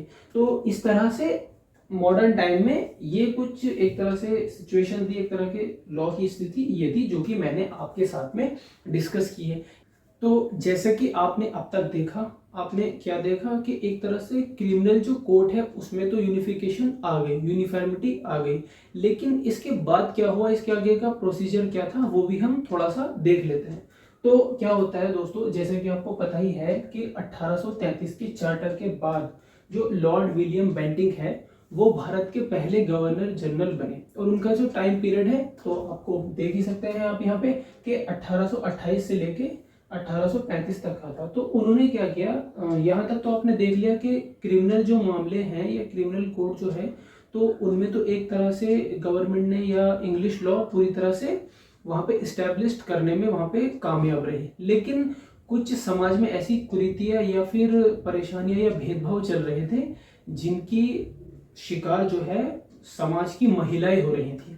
तो उसमें क्या होता है, तो जो लॉर्ड विलियम बेंटिक है उन्होंने पहली बार सोचा कि अब हम क्रिमिनल मामलों से थोड़ा हटके समाज में जो चल रही कहीं ना कहीं क्रूर प्रथाएं हैं उनको भी अब हम समाप्त करेंगे। तो उन्होंने राजा राम मोहन के साथ में मिलके, जैसे कि आपको पता ही है कि राजा राम मोहन जो है वो एक समाज सुधारक थे। उन्होंने समाज की ऐसी बहुत सी कुरीतियों को सुधारा है जिनका शिकार उस समय की महिलाएं हो रही थी, चाहे वो किसी भी फील्ड में हो, एजुकेशन को लेके हो, भेदभाव से लेके हो या फिर बराबरी से लेके हो। इन्होंने बहुत सारी कुरीतियों को दूर करने की कोशिश की। तो राजा राम मोहन ने लॉर्ड विलियम बेंटिक से कहा कि आप जो है इन समाज की कुरीतियों पे एक ऐसा कानून बनाइए कि इस समाज की महिलाओं का जो भेदभाव है जो उनके साथ हो रहा है कहीं ना कहीं वो समाप्त हो सके। तो लॉर्ड विलियम बेंटिक ने क्या कहा, जैसे कि ये 1828 में आए और इन्होंने 1829 में ही एक एक्ट लेकर आए, एक ही ऐसा अधिनियम लेकर आए जिसमें इन्होंने सती प्रथा को एकदम बैन कर दिया। तो भारत में सती प्रथा हिंदू समाज में बैन हो गई, जैसे जिसका लिखित उदाहरण आप यहाँ पे देख भी सकते हैं। उन्होंने 1828 में वो आए और 29 में उन्होंने एक सती प्रथा उन्मूलन अधिनियम पास किया, और एक तरह से देखा जाए तो भारत में सती प्रथा वो बंद हो गई। उसके बाद में एक समस्या समाज में और भी थी कि वुमेन इन्फेंटिसाइड बहुत ज़्यादा होता था। अब ये क्या होता है कि या तो लड़कियों को पैदा होने से पहले ही मार देना या फिर पैदा होने के बाद अगर लड़की हुई है तो उसको मार देना। तो उसके विरुद्ध भी ये एक एक्ट लेकर के आए जो कि फीमेल इन्फेंटिसाइड एक्ट 1829 के नाम से आया, और इसके बाद में देश में जो कन्याओं की हत्या थी उसको भी भारत में कई बार बैन किया गया, या फिर कम से कम उतनी कोशिश की गई कि जो धड़ल्ले से चल रहा था कम से कम उस पर तो रोक लगाई जाए। तो इस तरह से आपने देखा कि लॉर्ड विलियम बेंटिक ने किस तरह से क्रिमिनल मामलों से हटके और वो सोशल मामलों पे शिफ्ट हुए। तो ये आपने देख लिया। फिर उसके बाद क्या होता है, एक 1833 के चार्टर के बाद क्या होता है, एक लॉ कमीशन जिसको हम फर्स्ट लॉ कमीशन भी कहते हैं ब्रिटिश टाइम का। तो क्या हुआ, ये फर्स्ट लॉ कमीशन आया और उसके जो अध्यक्ष थे वो लॉर्ड मैकाले थे। जी हाँ, ये वही लॉर्ड मैकाले हैं जिनको इस बात का श्रेय जाता है। इनकी मानसिकता ये थी कि हम भारत के निवासियों को ऐसा कर देंगे कि वो चमड़ी और कलर से तो लगेंगे भारतीय, लेकिन उनकी मानसिकता जो है हम वो बिल्कुल इंग्लिश कर देंगे, पाश्चात्य मानसिकता के शिकार हम उनको कर देंगे। इसका उनके ऊपर आरोप लगता है और इन्होंने कहा, ऐसा किया भी। इनके कई सारे मामलों में ये झलक दिखती है, चाहे वो एजुकेशन सिस्टम हो या किसी भी तरीके का मसला, उसमें ये चीज़ दिखती है कि इन्होंने कहीं ना कहीं इंडिया की सोसाइटी को इंग्लैंड की सोसाइटी के साथ में मर्ज करने की कोशिश की। खैर छोड़िए, ये अभी हमारा जो है वो मुद्दा नहीं है। तो जैसे कि मैंने बताया कि 1834 में फर्स्ट लॉ कमीशन बना और उसके अध्यक्ष थे लॉर्ड मैकाले।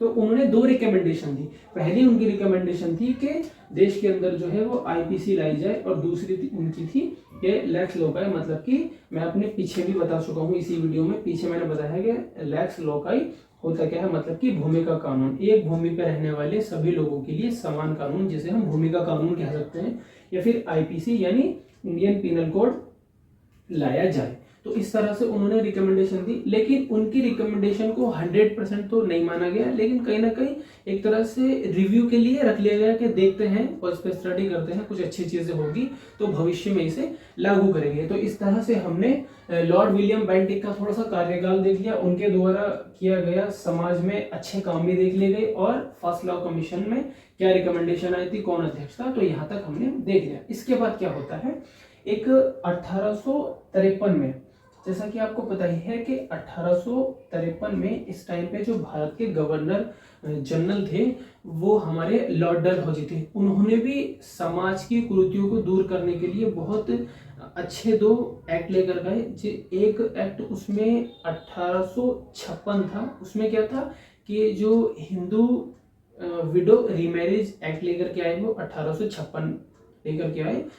उसका नाम ये पड़ा कि हिंदू विडो रीमैरिज एक्ट 1856। उसके थ्रू क्या था कि जो हिंदू महिलाएं हैं, अगर उनकी शादी हो गई है और उनके पति मर गए हैं और कहीं ना कहीं उनकी उम्र अभी ज़्यादा नहीं है, तो विधवा दोबारा शादी कर सकती है, जो कि पहले हिंदू समाज में नहीं था। उनकी विधवाओं को दोबारा शादी करने की या पुनः विवाह करने का अधिकार नहीं था। तो लॉर्ड डलहौजी के इस अच्छे काम के साथ साथ जो एक तरह से वो विधवा महिलाएं थी, उनको भी दोबारा से जिंदगी जीने का मौका मिला। इसी के साथ लॉर्ड डलहौजी ने एक बहुत अच्छा कानून समाज की कुरीतियों को दूर करने के लिए, और क्या उन्होंने क्या किया, ये जो भेदभाव होता है कास्टिज्म, क्योंकि उस टाइम पे बहुत ज़्यादा डोमिनेंट था, तो एक तरह से कुछ लोगों के ऊपर कास्ट का भेदभाव होता था, जाति को लेकर के भेदभाव होते थे, छुआछूत होता था, एक तरह से अनटचेबिलिटी होती थी।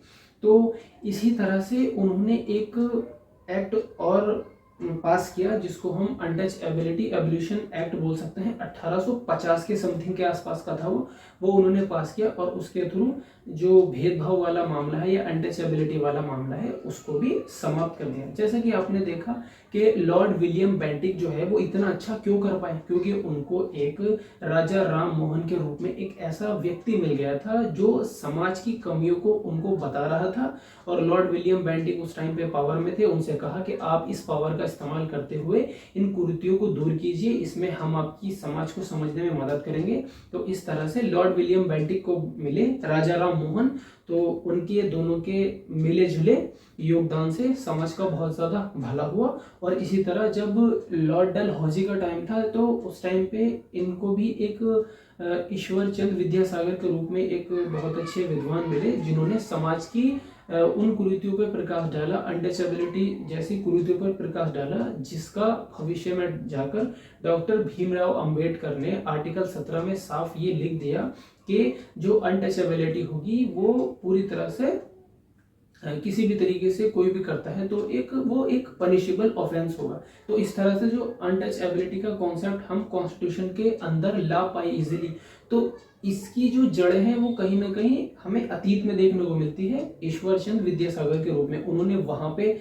समाज की इन अनटचेबिलिटी के विरुद्ध कार्य किया, तो उसी का ही रेफरेंस लेते हुए डॉक्टर भीमराव अंबेडकर ने इसको संविधान के अंदर भी डाल दिया। तो इस तरह से मैंने आपको लॉर्ड विलियम बेंटिक की भी अच्छी बात बता दी और लॉर्ड डलहौजी की भी अच्छी बात बता दी।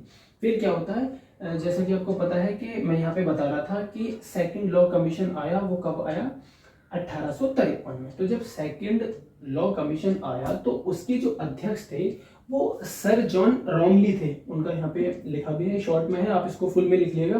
तो सर जॉन रॉमली थे, तो उन्होंने कुछ रिकमेंडेशन दी, CRPC civil procedure code, IPC Indian penal code और सीआरपीसी यानी क्रिमिनल प्रोसीजर कोड, ये कुछ रिकमेंडेशन दी। और आपको पता ही होगा कि 1857 के विद्रोह के बाद क्या हुआ, जैसा कि आपको पता है कि 1857 की क्रांति के बाद एक बहुत बड़ा जो एक युद्ध हुआ, या भारत में के लोगों में और अंग्रेजों के बीच में जो वो युद्ध हुआ, तो उसके बाद क्या हुआ कि जो ये सत्ता है, ये सत्ता ईस्ट इंडिया कंपनी के हाथों से निकल करके ये किसके हाथ में चली गई, 1857 के बाद में 1858 में ये डायरेक्ट ब्रिटिश क्राउन के हाथ में इंडिया के अंदर राज करने की पूरी शक्ति जो है वो चलेगी। तो उन्होंने क्या किया, सर जॉन रॉमली के जो ये रिकमेंडेशन थे और अपने हाथ में सत्ता आते के साथ ही उस टाइम पे ब्रिटिश का मानना ये था कि हम जो है यहाँ पे सिर्फ रूल ही नहीं करेंगे,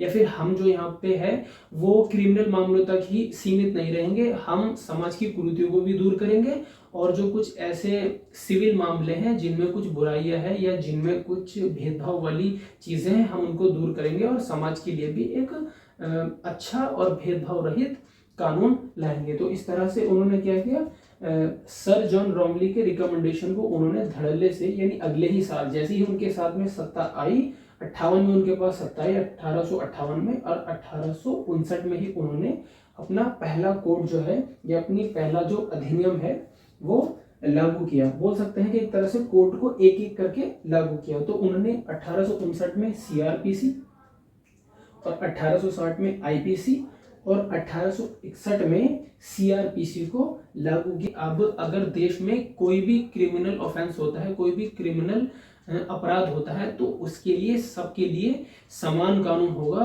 और इंडियन पिनल कोड के तहत उनके ऊपर कार्रवाई की जाएगी। और अगर कोई सिविल मामला होता है तो उनके ऊपर सिविल प्रोसीजर कोड के तहत कार्रवाई होगी। और अगर कोई ऐसा क्रिमिनल मामला है जिसमें प्रक्रिया का भी ध्यान रखा जाएगा तो उस पर क्रिमिनल प्रोसीजर कोड वाली जो है बातचीत लागू होगी। तो इस तरह से आपने देखा होगा। हाँ, लेकिन आप ये मत बोल देना कि सर यहाँ पे जो है जब सिविल प्रोसीजर कोड आ गया तो फिर यूनिफॉर्म सिविल कोड तो यहीं से आ सकता था। ये आते हुए भी उन्होंने यहाँ पर रहने वाले कुछ अल्पसंख्यक जो थे, अगर साफी बात की जाए तो मुस्लिमों के लिए कुछ एक्सेप्शन छोड़े और मुस्लिमों को अपने पर्सनल लॉ के अकॉर्डिंग काम करने की छूट दी गई। तो इस तरह से आपने यहाँ तक देखिए कि क्या क्या हुआ। फिर इसी तरह से 1861 में थर्ड लॉ कमीशन आया। उसके भी जो लॉ कमीशन के जो अध्यक्ष थे वो भी सर जॉन रॉमली ही थे। उन्होंने फिर से अपनी 2-3 रिकमेंडेशन दी, जो कि उनकी रिकमेंडेशन बहुत ज़्यादा अच्छी थी और बहुत ज़्यादा समाज के लिए बहुत ज़्यादा कारगर भी लग रही थी। तो उनको फिर से एक्सेप्ट किया गया। वो कौन कौन सी रिकमेंडेशन थी? पहली रिकमेंडेशन उन्होंने दी इंडियन एविडेंस एक्ट 1872 वाली, कि एविडेंस किस तरह से अदालतों में जुटाए जाएंगे, एक ये एक्ट पास किया जाए। और दूसरा वाला उन्होंने जो बताया कि कॉन्ट्रैक्ट एक्ट के मतलब कॉन्ट्रैक्ट की शर्तें क्या होंगी, किस तरह से कॉन्ट्रैक्ट होगा, तो वो पूरा जो लेखा जोखा होगा वो कहाँ होगा, उसके लिए उन्होंने इंडियन कॉन्ट्रैक्ट एक्ट 1872 पारित करवाया। और इसी के साथ उन्होंने अगले ही साल यानी 1873 में ओथ एक्ट पारित कराया, जिसके अंदर एक संशोधन भी हुआ, ये एक बदलाव भी है, वो हुआ 1969 में। तो इस तरह से आपने पूरा ब्रिटिश टाइम से जो कानून थे या ब्रिटिश टाइम के जो कानून थे आपने उसको देखा और आपने उसको बहुत अच्छे से समझा। कुछ समाज की जो कुरीतियाँ थी उनको किस तरह से दूर किया गया, कैसे कैसे लॉर्ड विलियम बेंटिक और लॉर्ड डलहौजी ने समाज के लिए अच्छे करे किए।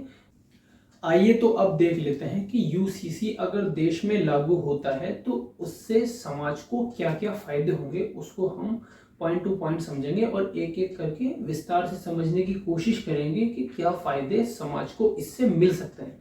तो आइए सबसे पहले स्टार्ट करते हैं। जैसा कि आपको पता ही है कि हमारे क्रिमिनल मामले तो कोडिफाई है और यूनिफिकेशन उनमें हुआ है, तो वहाँ तो कोई दिक्कत नहीं है।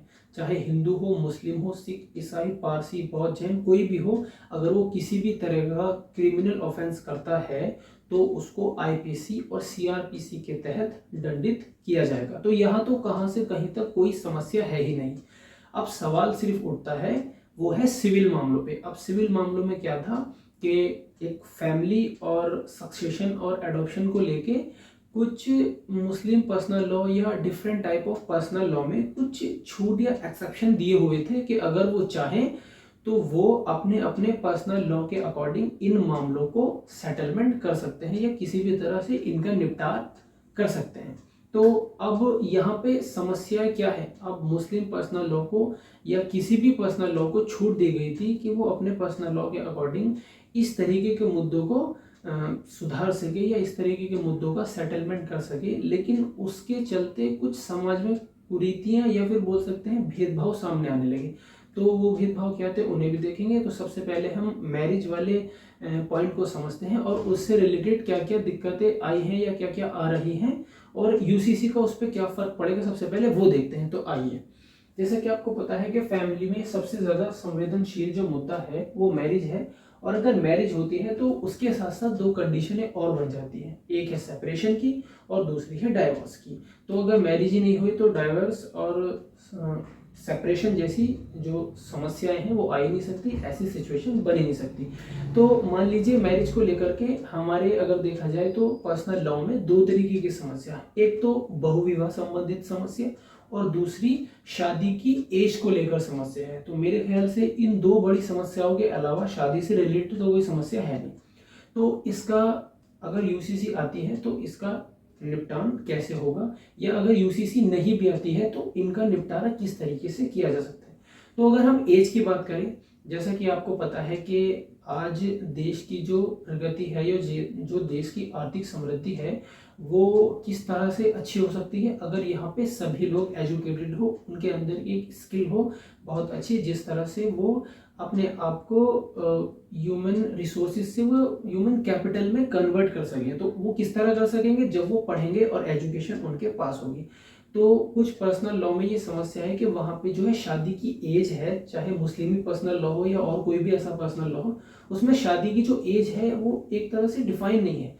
शादी की एज बताया नहीं गया है, मतलब 14, 15, 16 साल की लड़कियों की शादी कर दी जाती है, जिस वजह से कहीं ना कहीं एक तो वो शारीरिक रूप से और मानसिक रूप से शादी के लिए तैयार नहीं होती।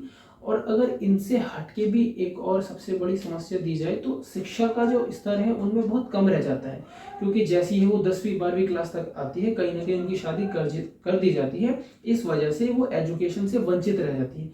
तो मेरे ख्याल से अगर सरकार कोई ऐसा कानून बनाए जिसमें सभी धर्मों के लिए इसमें कोई एक्सेप्शन ना हो, किसी भी पर्सनल लॉ को कोई एक्सेप्शन ना हो, उनको एक ये कहा जाए कि आप एक शादी की जो एज है वो फिक्स कीजिए, कम से कम उस शादी की एज से कम की बच्चों की शादी ना की जाए। जैसे कि हमारी गवर्नमेंट ने इस टाइम लड़कियों की जो एज है वो 19 साल और लड़कों की एज 21 साल कर भी रखी है, जो कि अच्छी भी बात है। और हर एक समुदाय को या हर एक पर्सनल लॉ को इसको एक्सेप्ट करने में मेरे ख्याल से तो कोई समस्या होनी नहीं चाहिए, क्योंकि अगर एक फिक्स्ड एज होगी तो कहीं ना कहीं उससे पहले लड़कियों की शादी होगी भी नहीं।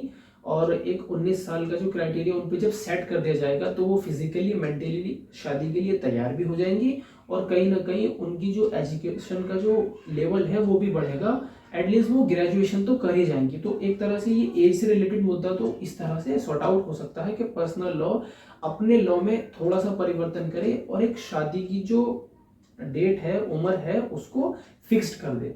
और दूसरी समस्या ये हो सकती है कि रजिस्टर्ड होना चाहिए, तो शादी को रजिस्टर्ड कराने भी मेरे ख्याल में किसी को कोई समस्या नहीं होगी। उसके बाद अगर हम देखें तो दूसरी समस्या, सेपरेशन का कोई इतना तगड़ा मुद्दा नहीं है, वो स्वेच्छा से हो जाता है, तो सेपरेशन में कोई दिक्कत वाली बात नहीं है, तो सेपरेशन पे क्या ही ज़्यादा डिटेल में बात की जाए।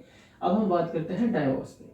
अगर डाइवोर्स की बात की जाए तो मुस्लिम पर्सनल लॉ का ही अगर उदाहरण लेके हम बात करें तो एक डाइवोर्स में, मुस्लिमों में ये डाइवोर्स का एक मसला होता है जिसमें मैंने पीछे बताया भी है कि दो तरह की तलाकें होती हैं, एक तलाक़ सुन्नत, एक तलाक़ बिद्दत। तलाक़ सुन्नत के दो पार्ट होते हैं, एक तलाक़ एहसन और तलाक़ हसन।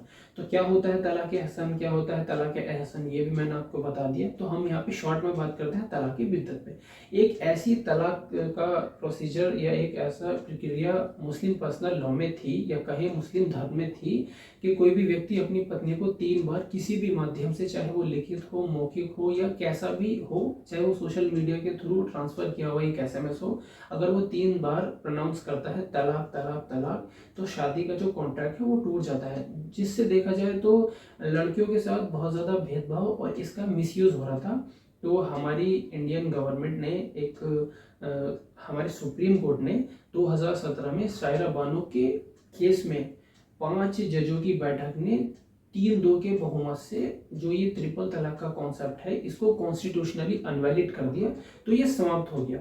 और 2 तरीके की जो तलाक है वो तो हर धर्म में होती ही है, तो कहीं ना कहीं एक तरह से अगर स्वेच्छा से या कल को चलते कोई समस्या आती है और दोनों आपसी रजामंदी से तलाक लेना चाहें तो एक ऑप्शन तो उनके पास होने चाहिए। तो बाकी के जो ऑप्शन है वो तो नॉर्मल बाकी धर्मों की तरह ही मुस्लिम धर्म में भी है, जो कि होने भी चाहिए। तो इस तरह से तलाक बिद्दत की जो समस्या थी या 3 तलाक का जो एक तरह से भेदभाव वाली जो बात आती थी वो एक तरह से 2017 के बाद से समाप्त हो गई। तो यहाँ पे हमारे डाइवोर्स वाला मसला भी समाप्त हो गया। इस तरह देखा जाए तो जो फैमिली से रिलेटेड सबसे संवेदनशील 2 मसले हैं, एक मैरिज और दूसरा डिवोर्स, हमने उन पे बात कर ली। इसके बाद अगर हम बात करें एक तरह से वो है हमारी बहुविवाह। अगर बहुविवाह की बात की जाए तो देखिएगा मुस्लिम पर्सनल लॉ में जो है वो एक पुरुष 4 शादियां कर सकता है, लेकिन हम बिल्कुल ऐसा भी नहीं कर सकते कि कोई जो व्यक्ति है वो शादी कर ही नहीं सकता। एक तरह से देखा जाए तो ये भी कहीं ना कहीं बहुत अच्छा ऑप्शन तो नहीं होगा। क्यों, इसको हम किस तरह से बोल सकते हैं, आप मानिएगा कि अगर मान लीजिए किसी 2 व्यक्तियों की शादी हुई है और शादी के बाद उनको कोई बच्चा नहीं हो पा रहा है या कोई ऐसी समस्या है जिस वजह से दूसरी शादी की कंडीशन बन रही है, तो हमें इस बात से मेरे ख्याल से क्या ही दिक्कत हो सकती है, क्योंकि हर इंसान की एक चाह होती है कि उसकी औलाद हो और उसकी जो परिवार का चिराग हो, वो चाहता है कि कहीं ना कहीं उसकी औलाद हो।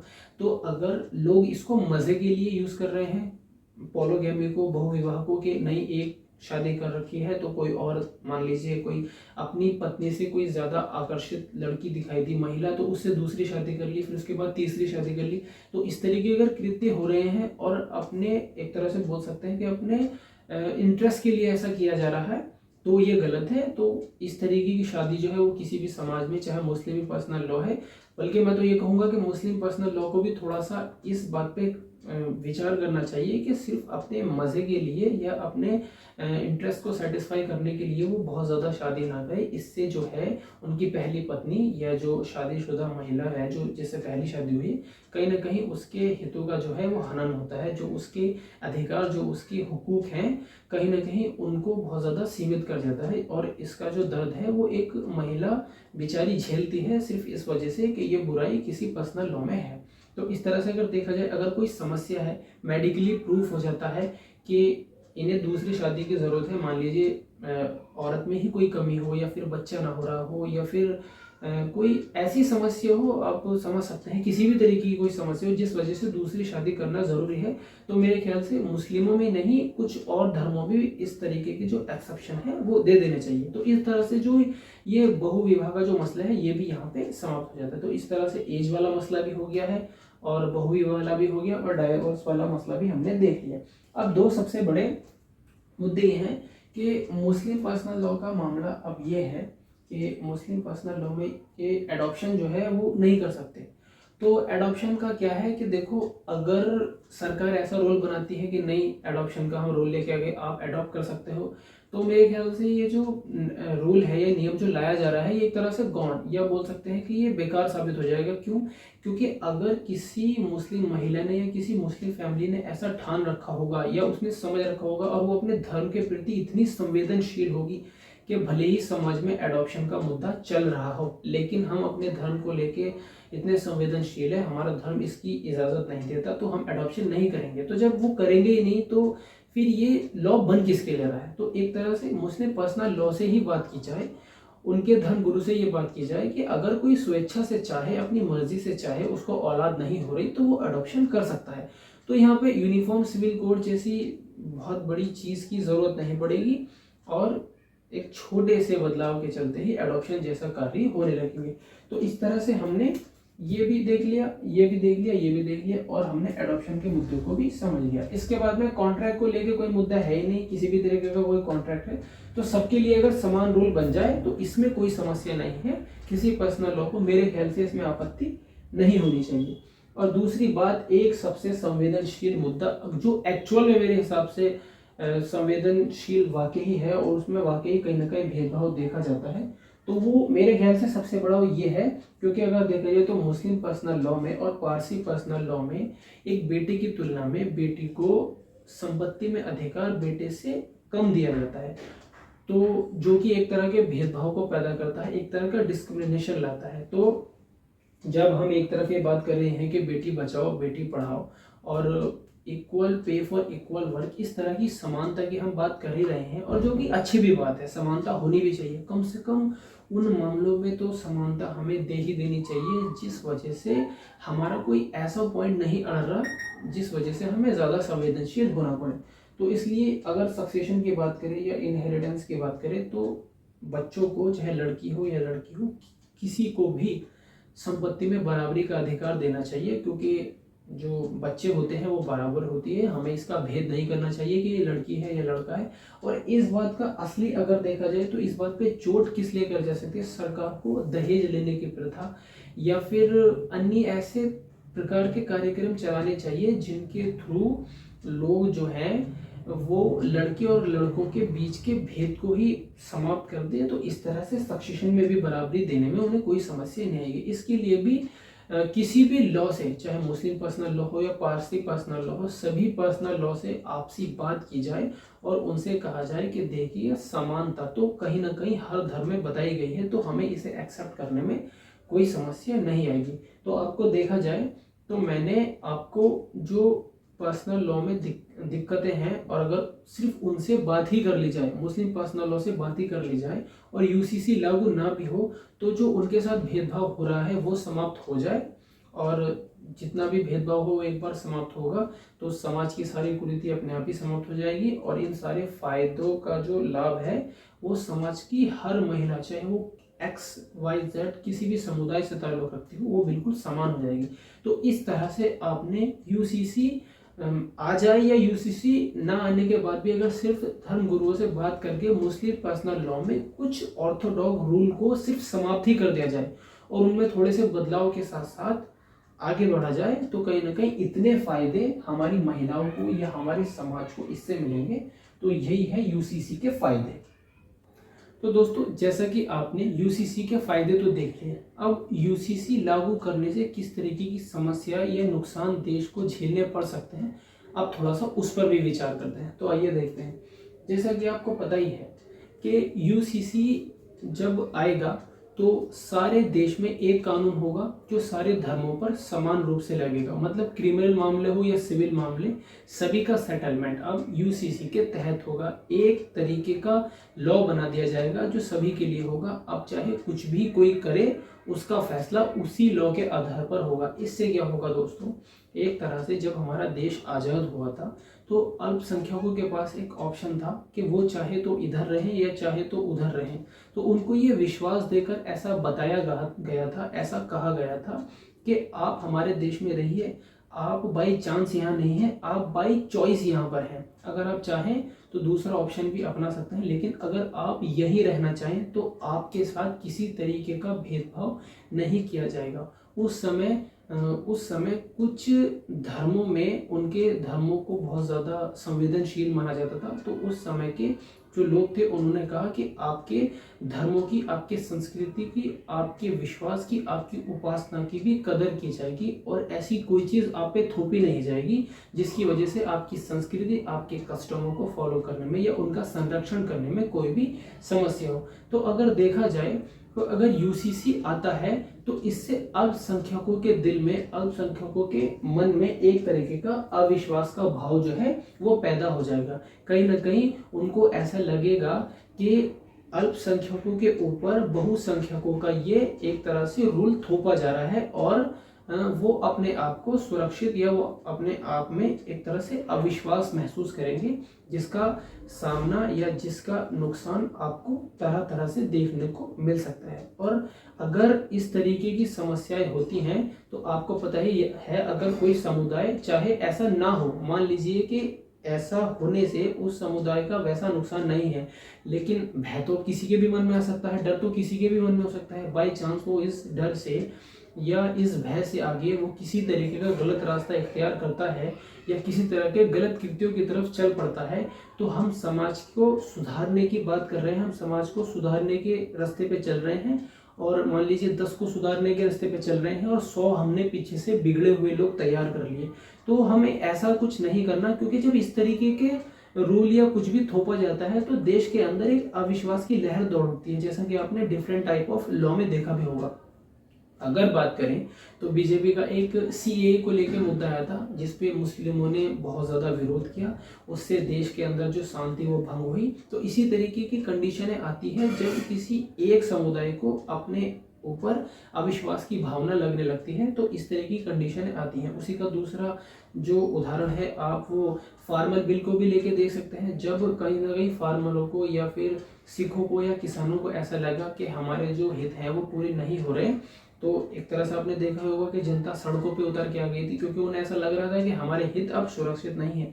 तो अगर यूसीसी आता है तो कहीं ना कहीं सिर्फ मुस्लिमों की बात नहीं, ऐसे बहुत से अल्पसंख्यक हैं जिनके मन में या जिनके दिल में अविश्वास का भाव आ जाएगा और इससे बहुत सारे गलत परिणाम निकल सकते हैं। तो इस तरह से एक पॉइंट ये हो सकता है। और दूसरा अगर देखा जाए तो देश के अंदर अशांति का माहौल पैदा हो सकता है। तो देश के अंदर अशांति का माहौल पैदा हो सकता है, जिसका उदाहरण आप इन दोनों से जोड़ के देख ही सकते हैं। और जब इस तरीके का मसला होता है तो हर देश की अपनी कुछ संस्कृति, रीति रिवाज और कृत्य होते हैं। अगर इस तरीके का एक लॉ सब पे थोप दिया जाता है या सब पे बोल दिया जाता है नहीं इसको तो मानना ही पड़ेगा, कुछ भी हो इसको तो करना ही पड़ेगा, या फिर ऐसा माना जाए कि एक तरह से बहुसंख्यकों को खुश करने के लिए और बहुसंख्यकों से अपनी राजनीति को प्रभावित करने के लिए अल्पसंख्यकों को दबाना, आजकल कुछ पार्टियों की या कुछ एक तरह से बोल सकते हैं कुछ ऐसी पार्टी भी हैं जिन्होंने अपने आप को एक तरह से इस तरीके की पार्टी घोषित कर रखा है कि ए पार्टी मतलब हिंदुओं की पार्टी और बी पार्टी मतलब मुस्लिमों की पार्टी, जबकि ऐसा होना नहीं चाहिए। एक देश में सभी भाई बहनों की तरह हैं और सभी देश में रहने वाले धर्म के जितने भी लोग हैं वो सब हमारे भाई बहन हैं। तो इस तरह से हमें बिल्कुल नहीं समझना चाहिए, कोई भी पार्टी हो उसे हिंदू और मुसलमान दोनों को साथ लेकर के और सबके बारे में सोचना चाहिए, न कि ऐसा कि कुछ पार्टियों ने ये सोच रखा है कि हमारी जो राजनीति है वो तो बहुसंख्यकों पे आधारित है। तो अगर अल्पसंख्यक नाराज हो भी जाए या अगर अल्पसंख्यकों को कुचल भी दिया जाए या अल्पसंख्यकों को दबा दिया जाए तो इससे हमारा क्या फर्क पड़ रहा है, क्योंकि मेजॉरिटी जो है उसी से ही हमारी राजनीति है और उससे वो खुश हो रहे हैं। तो कहीं ना कहीं हमें आज इस बात से तो मसला नहीं है कि सामने वाला को क्या नुकसान हो रहा है, लेकिन हमारा मसला सिर्फ इस बात से है कि हमारा जो बहुसंख्यक है वो खुश हो रहा है और हमारी राजनीति चमक रही है। तो सिर्फ राजनीति की या बोल सकते हैं कि सिर्फ राजनीति के तौर पे अपनी रोटियां सेकने के चक्कर में किसी अल्पसंख्यक के साथ कोई ऐसा कृत्य ना किया जाए जिसके दूरगामी परिणाम या दुष्ट परिणाम निकले। तो इस तरह से अगर मैं आपको उदाहरण के तौर पर बताऊं, मान लीजिए किसी देश में 100 लोग हैं और उस देश के जो 100 लोग हैं, मान लीजिए एक उदाहरण के तौर पे उसमें 70 या 80% लोग जो हैं वो सनातनी हैं और 20 या 30% मुस्लिम हैं। अब एक पार्टी अपने आप को मुस्लिम पार्टी होने का दावा कर रही है और एक पार्टी अपने आप को हिंदू पार्टी होने का दावा कर रही है। तो अब एक पार्टी का दावा है कि अगर हम ऐसा ऐसा करते हैं ये कृत्य करते हैं जिनसे एक पार्टी या एक समुदाय को नुकसान पहुंचेगा, एक समुदाय को नुकसान पहुंचेगा तो उस वजह से दूसरा समुदाय खुश होता है। तो आप बताइए उसमें अल्पसंख्यकों का हित कहाँ ही रह जाएगा। यहाँ तो अल्पसंख्यकों से कुछ पूछना नहीं, कुछ गिनना नहीं, और एक लॉ आया बहुसंख्यकों के द्वारा डिजाइन किया हुआ एक लॉ आया और अल्पसंख्यकों के ऊपर थोप दिया गया कि ये आपके लिए लॉ है और आप इसको करना पड़ेगा। हम ऐसा नहीं कर सकते क्योंकि अल्पसंख्यक हो या बहुसंख्यक हित तो सभी का होता है और सिर्फ राजनीति से प्रभावित होकर हम इस तरीके की कृति नहीं कर सकते। तो एक जो समस्या है वो ये देखने को आ सकती है। और मुस्लिमों के साथ साथ कुछ अन्य धर्मों में अगर हम बात करें तो हिंदुओं में भी कुछ ऐसी समस्याएं आ सकती हैं। मान लीजिए यूनिफॉर्म सिविल कोड के आने से हर चीज़ का एक तरह से स्पेसिफिक या कोडिफिकेशन हो जाएगा, सबके लिए समान चीज़ रहेगी। अब अगर मैं बात करूँ हिंदुओं की मैरिज से लेके ही, मैंने पीछे भी इसी वीडियो में जिक्र किया है लेकिन एक बार मैं फिर अगर यहाँ पे उस बात को ताज़ा करने की कोशिश करूँ तो वहाँ पे क्या बताया गया है, वहाँ पे ये बताया गया कि अगर हम राजस्थान और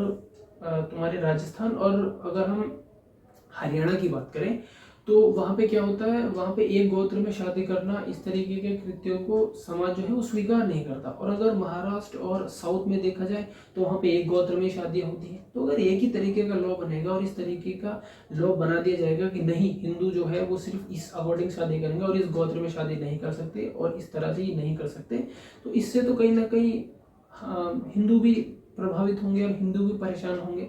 और देखा जाए तो उनकी एक अपनी संस्कृति है, उनका ऐसा मानना है कि कर सकते हैं। और सही बात है, जब बात मेडिकली प्रूफ नहीं है और इसका कोई ऐसा परिणाम नहीं निकलता है जिस वजह से एक गोत्र में शादी करना गलत हो, तो हमें इस बात से क्या ही फर्क पड़ रहा है और हमें क्या ही इस चीज़ के लिए यूनिफॉर्म सिविल कोड जैसे बड़े कदम उठाने की ज़रूरत पड़ सकती है।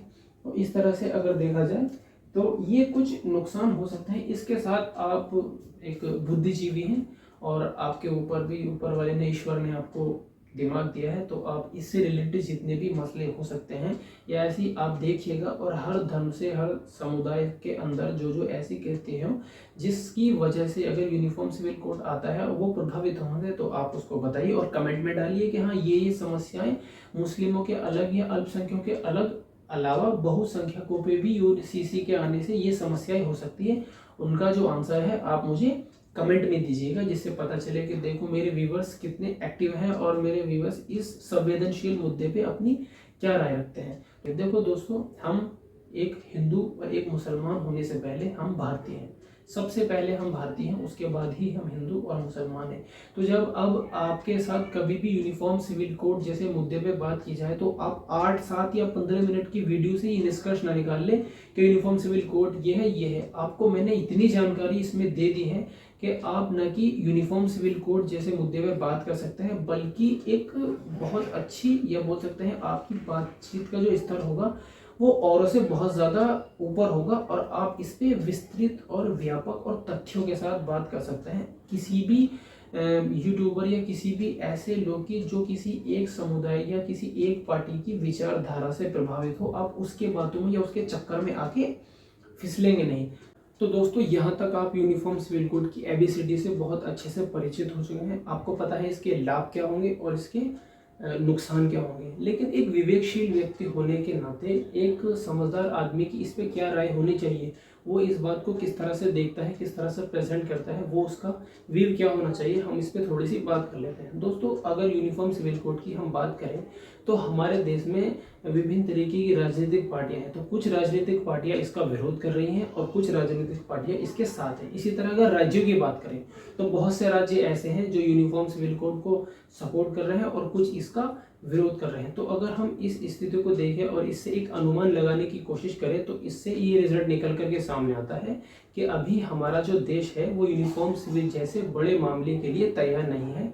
तो सबसे पहले हमारी सरकार को ये इंश्योर करना चाहिए कि पहले तो यूनिफॉर्म सिविल कोड जैसे मुद्दे की जानकारी समाज के हर तबके में पहुंचाए। हर घर घर में यूनिफॉर्म सिविल कोड के बारे में जानकारी होनी चाहिए, उसके लाभ हानि के बारे में पता होना चाहिए, और उसके बाद कुछ इस तरह के फैसले या इस तरीके का ऑप्शन लिया जाए तो हमारे देश के लिए ज़्यादा कारगर और लाभकारी साबित होगा।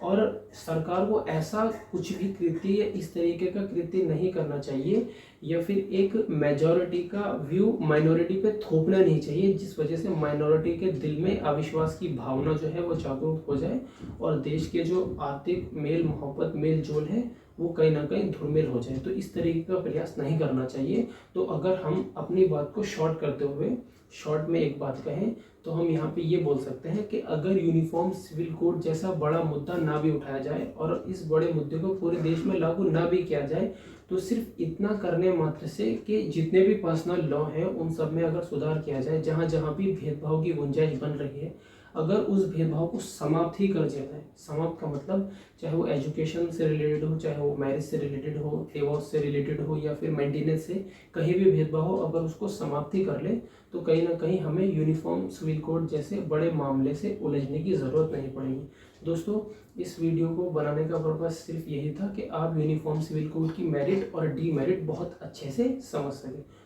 दोस्तों, अगर मेरी वीडियो आपको ज़रा भी हेल्पफुल लगी है और इसको देख के आपको अच्छा लगा हो, आपको लगा हो कि हाँ वाकई वीडियो से कुछ सीखने को मिला है, तो आप मेरे चैनल को सब्सक्राइब कर दीजिए, क्योंकि डिस्कशन तो अभी चलते ही रहेंगे। Thanks for watching. जय हिंद।